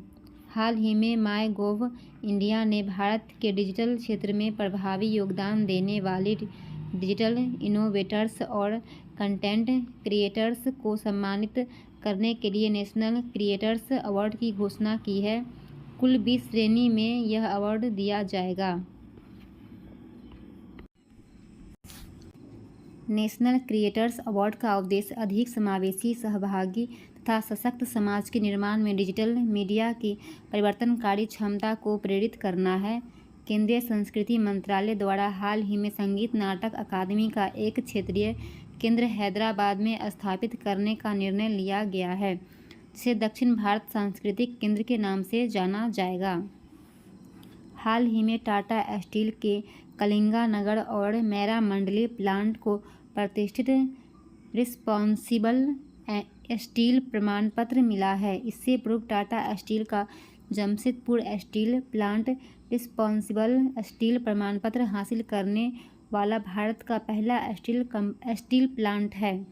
यह एक वैश्विक बहुहितधारक मानक तथा प्रमाणन पहल है जो जलवायु परिवर्तन, विविधता, मानवाधिकारों सहित अन्य चुनौतियों का समाधान की दिशा में इस्पात उत्पादकों उपभोक्ताओं के साथ मिलकर काम करती है। भारतीय बीमा नियामक और विकास प्राधिकरण ने बीमा सुगम नाम से इलेक्ट्रॉनिक बीमा मार्केट के लिए एक मसौदा जारी किया है।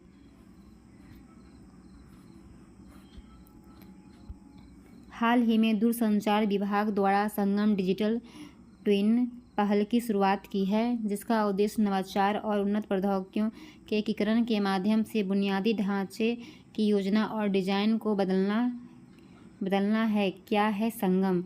डिजिटल ट्विन तकनीक भौतिक संपत्तियों की आभासी प्रकृतियाँ बनाती है जो अनुकूल परिणामों के लिए निगरानी, सिमुलेशन और विश्लेषण को सक्षम बनाती है। 13 फरवरी को प्रधानमंत्री नरेंद्र मोदी द्वारा मुफ्त बिजली के लिए रूफटॉप सोलर योजना PM सूर्य घर मुफ्त बिजली योजना शुरू करने की घोषणा की गई है। 75,000 करोड़ से अधिक के निवेश वाली इस परियोजना का लक्ष्य हर महीने 300 यूनिट तक मुफ्त बिजली प्रदान कर 1 करोड़ घरों को रोशन करना है। यह योजना अधिक आय, कम बिजली बिल और लोगों के लिए रोजगार सृजन में सहायक होगा। प्रधानमंत्री के संयुक्त अरब अमीरात की 2 दिवसीय यात्रा के दौरान अबू धाबी में BAPS स्वामी नारायण मंदिर का उद्घाटन किया गया। यह खाड़ी देश में स्थित पहला हिंदू मंदिर है। मंदिर का निर्माण बोचासन वासी अक्षर पुरुषोत्तम स्वामी नारायण संस्था द्वारा किया गया है। भारत और UAE की संस्कृतियों का संगम दिखाने के लिए मंदिर में 7 शिखर बनाए गए हैं। मंदिर के दोनों ओर गंगा तथा यमुना का पवित्र जल बह रहा है, जिसे भारत से लाया गया है। मंदिर के निर्माण में किसी भी धातु का प्रयोग नहीं किया गया है, बल्कि फ्लाई ऐश का प्रयोग किया गया है। मंदिर की ऊंचाई 108 फीट, लंबाई 262 फीट और चौड़ाई 180 फीट है। हाल ही में चर्चा में रहा अहलान मोदी कार्यक्रम के तहत UAE दौरे पर गए प्रधानमंत्री मोदी द्वारा वहां के भारतीय प्रवासियों को संबोधित किया गया। नोट: कार्यक्रम का अहलान मोदी नाम दिए जाने के पीछे का कारण यह है कि अरबी भाषा में हेलो और स्वागत को अहलान कहा जाता है। हाल ही में सुप्रीम कोर्ट द्वारा मतदाताओं के सूचना के अधिकार 19A को प्राथमिकता देते हुए राजनीतिक दलों के फंडिंग के लिए लाई गई चुनावी बॉन्ड योजना को रद्द कर दिया है। चुनावी बॉन्ड की शुरुआत 2018 में की गई थी। जारीकर्ता SBI। मेघालय के खासी विद्रोह के नायक तीरथ सिंह की प्रतिमा का इंदिरा गांधी सांस्कृतिक केंद्र ढाका में अनावरण किया गया है। भारतीय बंदरगाहों के प्रदर्शन के आकलन और सुधार के लिए एक व्यापक ढांचा स्थापित करने के लिए भारत सरकार द्वारा 16 फरवरी 2024 को सागर आकलन दिशा निर्देश लॉन्च किए गए हैं।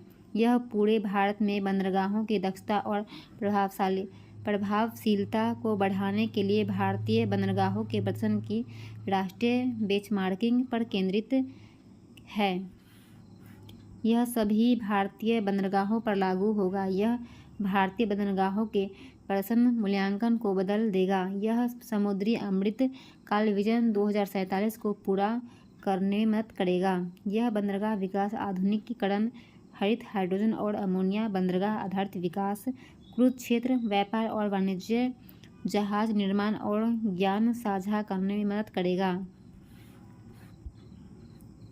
IIT जम्मू के इलेक्ट्रॉनिक इंजीनियरिंग विभाग के प्रोफेसर डॉक्टर करण नाथवानी ने ध्वनि प्रौद्योगिकी आधारित एंटी ड्रोन सिस्टम विकसित किया है। यह अपनी तरह का पहला और ध्वनि प्रौद्योगिकी पर आधारित एक नई तकनीक है।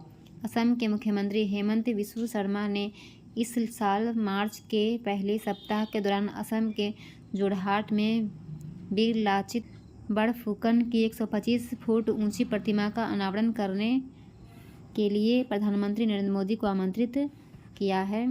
प्रसिद्ध अहोम साम्राज्य के कमांडर लचित बड़फुकन की सैन्य प्रतिभा और अटूट नेतृत्व क्षमताओं को पहचानने के लिए हर साल 24 नवंबर को लचित दिवस मनाया जाता है।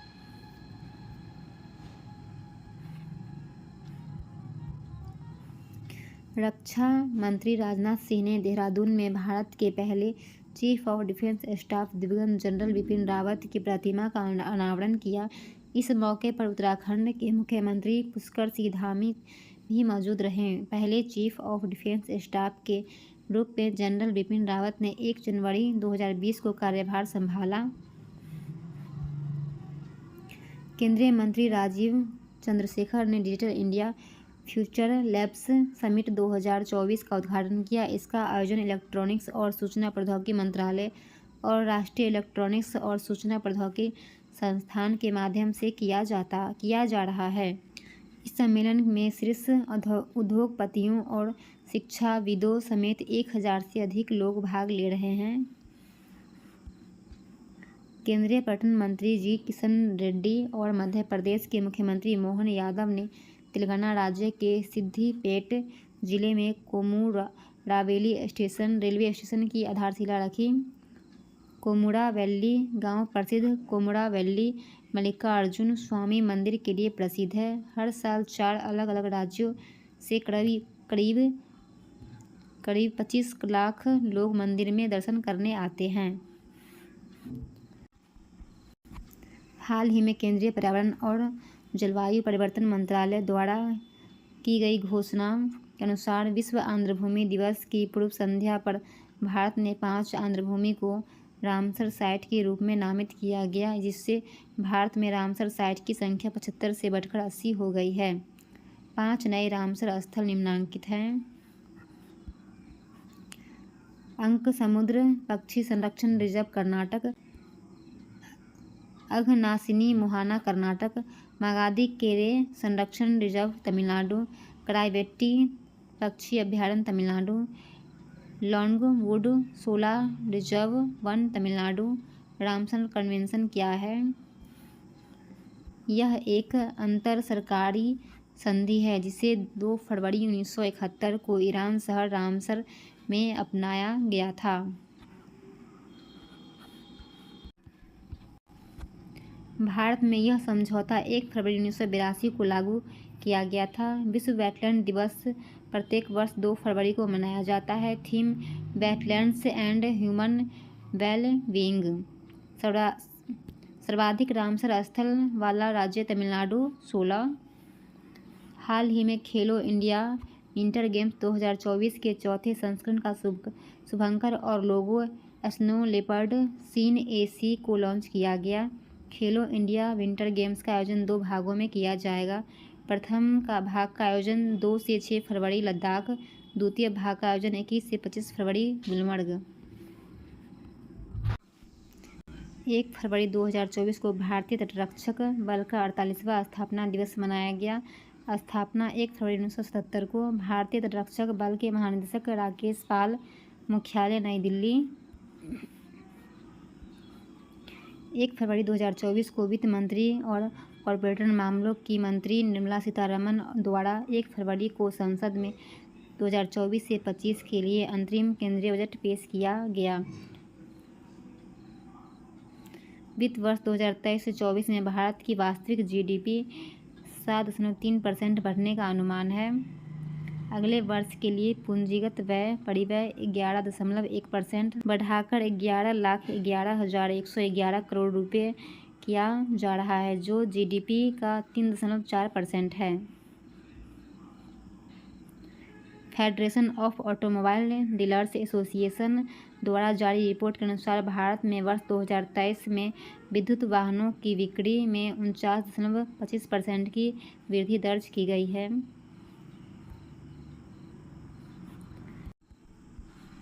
हाल ही में उड़ीसा राज्य के मुख्यमंत्री द्वारा संबलपुर उड़ीसा में समलेई मंदिर परियोजना का उद्घाटन किया गया है। हाल ही में DRDO ने भारतीय सेना के लिए मोबाइल ब्रिज सिस्टम सर्वत्र लॉन्च किया है।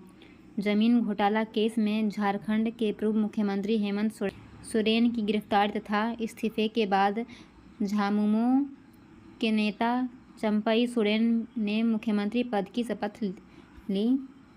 3 फरवरी 2024 को रक्षा मंत्री राजनाथ सिंह द्वारा विशाखापत्तनम में INS संध्यायक का जलावतरण किया गया। देश का पहला तथा सबसे बड़ा सर्वे पोत INS संध्यायक 3400 टन वजनी तथा 110 मीटर लंबा है।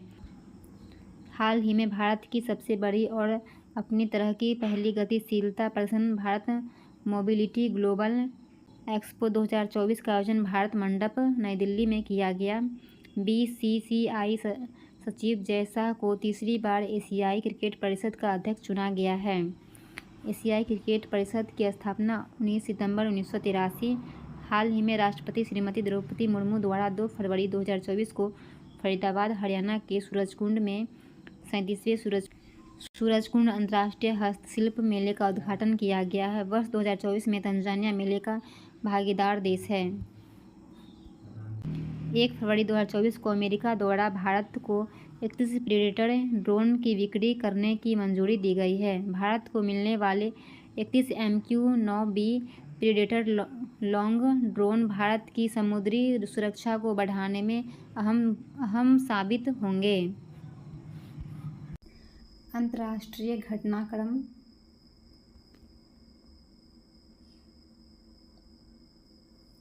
संयुक्त अरब अमीरात की राजधानी अबू धाबी में पहले हिंदू मंदिर का उद्घाटन 14 फरवरी को भारतीय प्रधानमंत्री श्री नरेंद्र मोदी द्वारा किया जाएगा।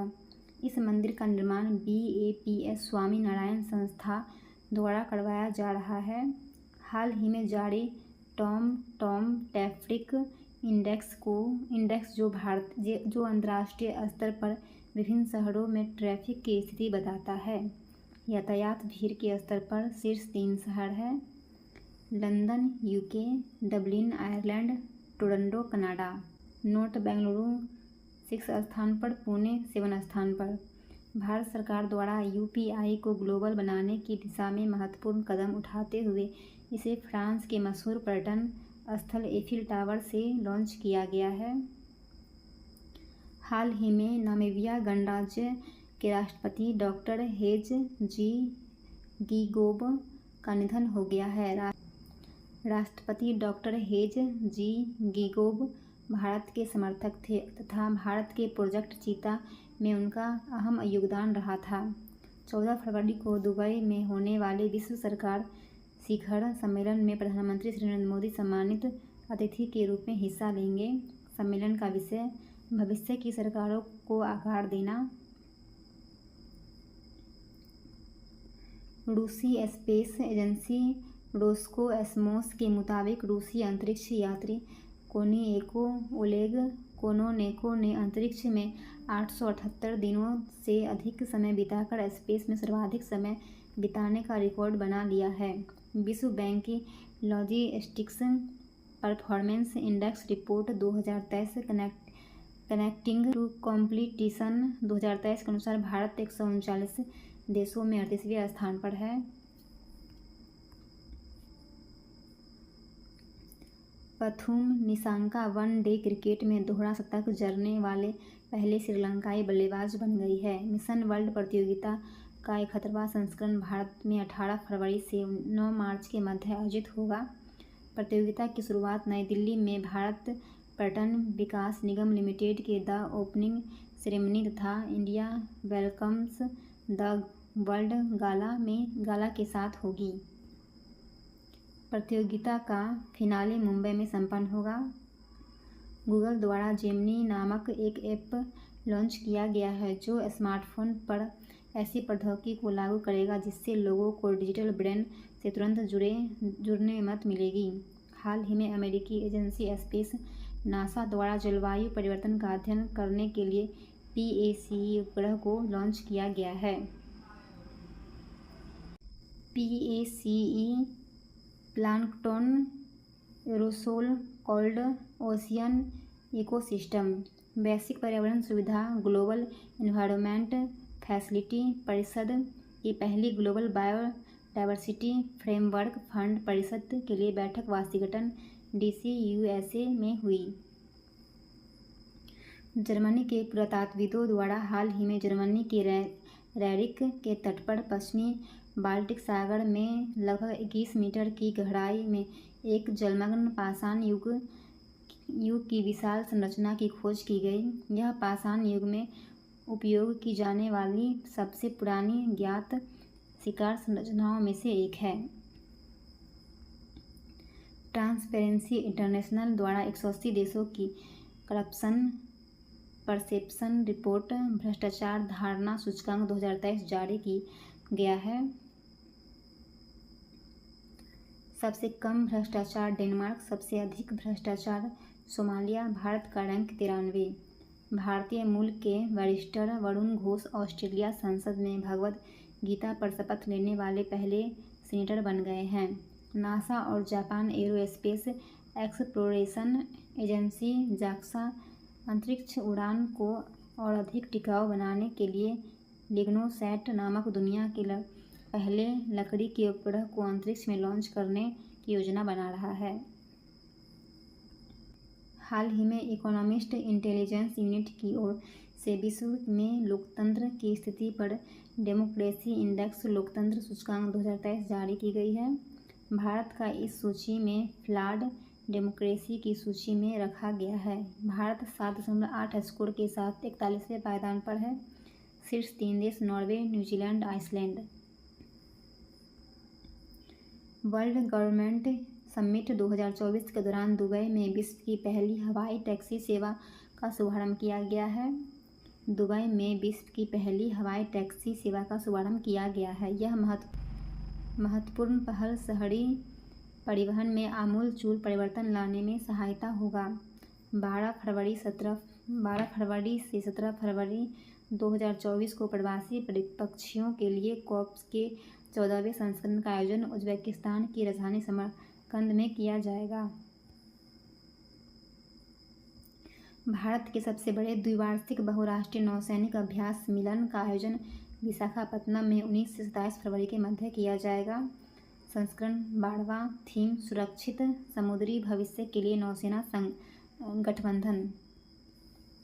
क्वाड सदस्यों के मध्य सहयोग बनाने के लिए अमेरिकी प्रतिनिधि सभा द्वारा एक क्वाड विधेयक पारित किया गया है। नोट: क्वाड 2017 में औपचारिक रूप से गठित हिंद प्रशांत क्षेत्र को शांतिपूर्ण, सुरक्षित तथा समृद्ध बनाने के लिए 4 समुद्री लोकतंत्रों भारत, यूएसए, जापान और ऑस्ट्रेलिया का गठबंधन है। ग्रीस के प्रधानमंत्री किरियाकोस मित्सोताकिस को भारत में आयोजित होने वाले 9वें रायसीना डायलॉग के मुख्य अतिथि के रूप में आमंत्रित किया गया है। म्यूनिख सुरक्षा सम्मेलन MSC 16 फरवरी से 18 फरवरी 2024 तक आयोजित किया जाता है। इसका उद्देश्य अंतर्राष्ट्रीय सुरक्षा समुदाय के भीतर निरंतरता और औपचारिक बातचीत को कायम रखकर विश्वास पैदा करना और संघर्षों के शांतिपूर्ण समाधान में योगदान देना। यह यूरोपीय संघ के सदस्य देशों के नेताओं तक सीमित नहीं है। इसके बजाय यह दुनिया भर के विभिन्न देशों के प्रतियोगिताओं को आकर्षित करता है, जिनमें राष्ट्राध्यक्ष, रक्षा मंत्री, विदेश मंत्री, सैन्य अधिकारी और सुरक्षा विशेषज्ञ शामिल हैं। जापान ऑटोमोबाइल मैन्युफैक्चरर्स एसोसिएशन द्वारा जारी वाहन से संबंधित आंकड़े के अनुसार 2023 में चीन जापान को पीछे छोड़कर विश्व का सबसे बड़ा वाहन निर्यातक देश बन गया है। हाल ही में संयुक्त राष्ट्र महासभा द्वारा 1 से 7 फरवरी के मध्य विश्व अंतर्धार्मिक सद्भाव सप्ताह का आयोजन किया गया। इसका थीम शांति के लिए एकजुट। हाल ही में इब्राहिम इस्कंदर ने मलेशिया के जोहोर राज्य के 17वें सुल्तान के रूप में शपथ ली है। हाल ही में 7 बार के फार्मूला 1 विश्व चैंपियन लुइस हैमिल्टन ने वर्ष 2025 में मर्सिडीज को छोड़कर फरारी में शामिल होने की घोषणा की है। बिहार राज्य विशेष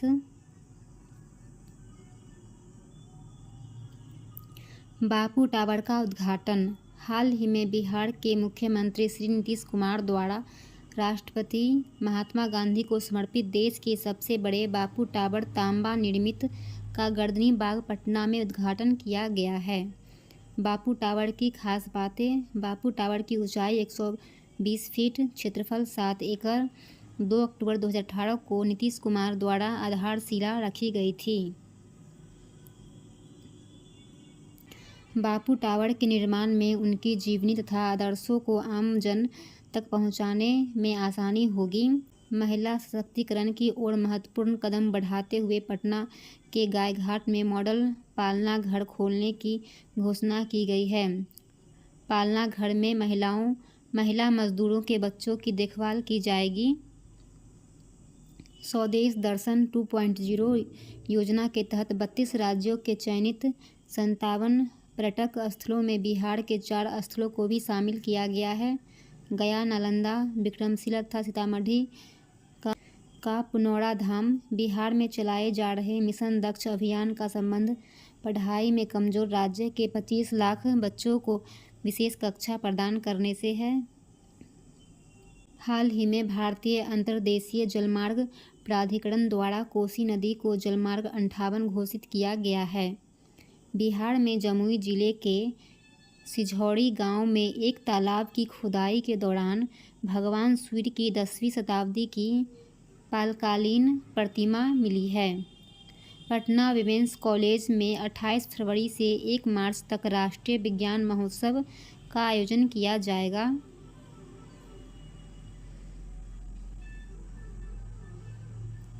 हाल ही में जारी एक सर्वेक्षण के अनुसार बिहार में बच्चों में व्याप्त नाटेपन की समस्या में सुधार दृष्टिगत हुआ है। राष्ट्रीय परिवार सर्वेक्षण के अनुसार बिहार में जहां 0 से 5 वर्ष के 48.3% बच्चे बौनेपन का शिकार थे, वहीं NHFS 5 की रिपोर्ट के अनुसार ऐसे बच्चों की संख्या 42.9% हो गई है। बच्चों के नाटापन के मामले में सबसे खराब हालत सीतामढ़ी की है, वहीं सबसे अच्छी हालत गोपालगंज की है। बिहार के रेयान 12वीं नेशनल चेस चैंपियनशिप के अंडर 13 श्रेणी में विजेता बने हैं। बिहार में सत्ता संघर्ष एवं विधानसभा अध्यक्ष की शक्तियां एवं विवाद। बिहार राज्य में 28 जनवरी को हुए सत्ता परिवर्तन के बाद राजनीतिक विवाद देखने को मिला। 12 फरवरी 2024 को विधानसभा अध्यक्ष तथा सरकार के विरुद्ध अविश्वास प्रस्ताव पास हुआ। पृष्ठभूमि 28 जनवरी को सत्ता परिवर्तन के पश्चात तत्कालिक विधानसभा के अध्यक्ष के विरुद्ध अविश्वास प्रस्ताव पर वोटिंग हुआ। तत्कालिक अध्यक्ष ने इस्तीफा देने से इनकार करते हुए इसका निर्णय विधानसभा में बहुमत के आधार पर स्वीकार करने की बात कही।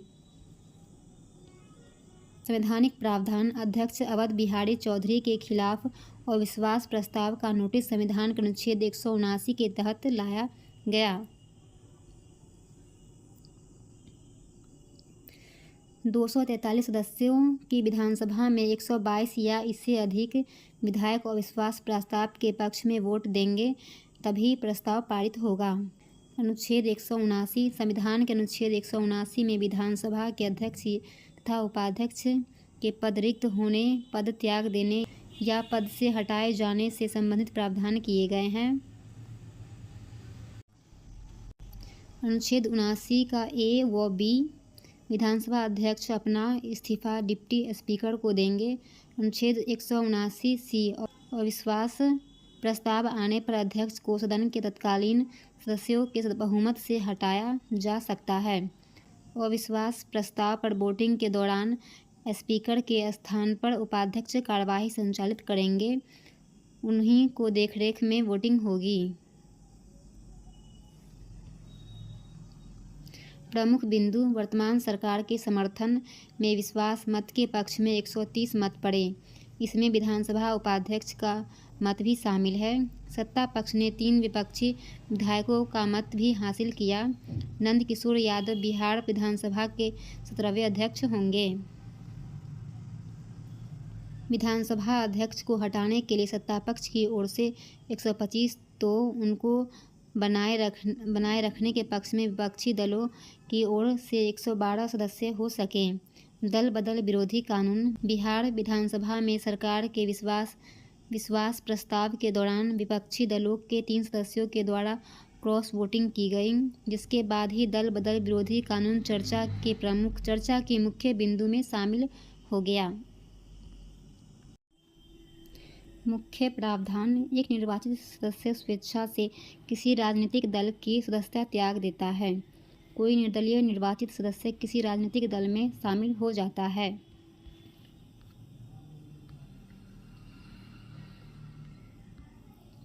किसी सदस्य द्वारा सदन में पार्टी के विपरीत वोट किया जाता है।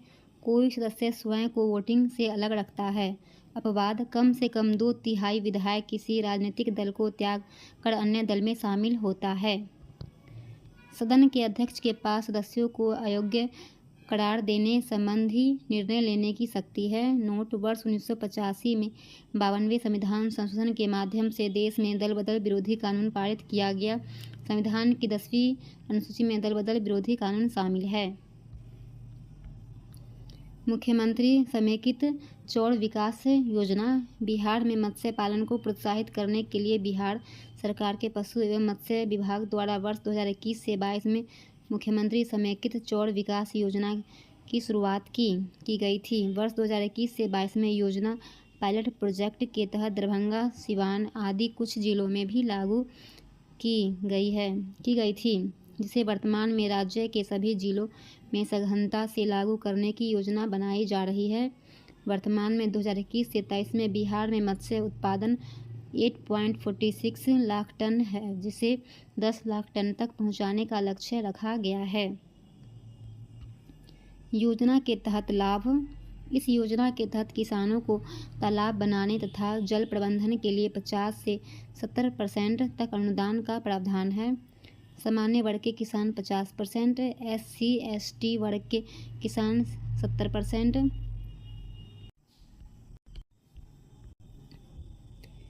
इस योजना के तहत किसानों को कुल भूमि में 60% में तालाब बनवाना है तथा शेष 40% में तालाब के लिए निकाले गए मिट्टी को भरकर उद्यानिक फसल लगाना है। योजना का लाभ। बाढ़ नियंत्रण में सहायक, मत्स्य उत्पादन में वृद्धि, रोजगार सृजन में सहायक, कृषकों का आर्थिक सशक्तिकरण। बिहार लघु उद्यमी योजना। बिहार के मुख्यमंत्री श्री नीतीश कुमार द्वारा बिहार लघु उद्यमी योजना का शुभारंभ करते हुए संबंधी पोर्टल को भी लॉन्च किया गया है। इस योजना के तहत जातिगत सर्वेक्षण में चिन्हित 94 लाख गरीब परिवार को उद्यम शुरू करने के लिए 2 लाख रुपए की आर्थिक सहायता दी जाएगी। हाल ही में बिहार सरकार द्वारा बिहार लघु उद्यमी योजना को मंजूरी दी गई है, जिसके तहत राज्य के 94,33,312 गरीब परिवारों के एक सदस्य को उद्यम स्थापित करने के लिए 2 लाख रुपए की सहायता राशि दी जाएगी। लघु उद्यमी योजना की थीम है हर घर उद्यमी, हर घर रोजगार। ऊंची उड़ान के लिए बिहार है तैयार। बिहार लघु उद्यमी योजना की खास बातें। यह योजना सभी वर्ग के लोगों के लिए लाई गई है। यह योजना 5 वर्षों के लिए लागू की गई है। 2 लाख की सहायता राशि लाभार्थी को 3 किस्तों में दी जाएगी। प्रथम वर्ष 25%, द्वितीय वर्ष 50%, तृतीय वर्ष 25%।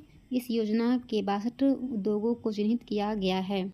योजना लाभार्थी बिहार का निवासी, आयु 18 से 50 वर्ष, परिवार की मासिक आय 6,000 रुपये से कम।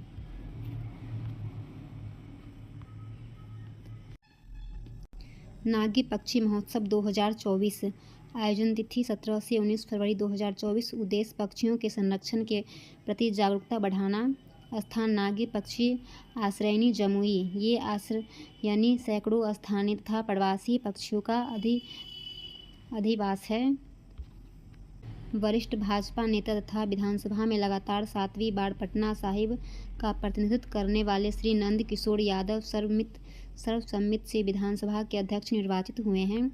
वह विधानसभा के 17वें तथा आज़ादी के बाद से इसके 16वें अध्यक्ष बने हैं। वित्त मंत्री सम्राट चौधरी द्वारा 12 फरवरी को बिहार आर्थिक सर्वेक्षण 2023-24 पेश किया गया है। वर्ष 2022 से 23 में बिहार 15.5% की दर से देश का सबसे तेजी से बढ़ने वाला राज्य बन गया है। राज्य की प्रति व्यक्ति आय पिछले वर्ष की तुलना में 13.9% बढ़कर 59,637 रुपये होने का अनुमान है। वर्तमान मूल्य पर बिहार का सकल राज्य घरेलू उत्पाद 15.5% की दर से बढ़कर 7.5 लाख करोड़ रुपए होने का अनुमान है। 12 फरवरी को सत्तापक्ष के अविश्वास के कारण अवध बिहारी चौधरी को विधानसभा अध्यक्ष का पद छोड़ना पड़ा। अवध बिहारी चौधरी को विधानसभा अध्यक्ष के पद से हटाने के लिए सत्तापक्ष की ओर से 125 तथा विपक्षी दलों की ओर से 112 मत पड़े।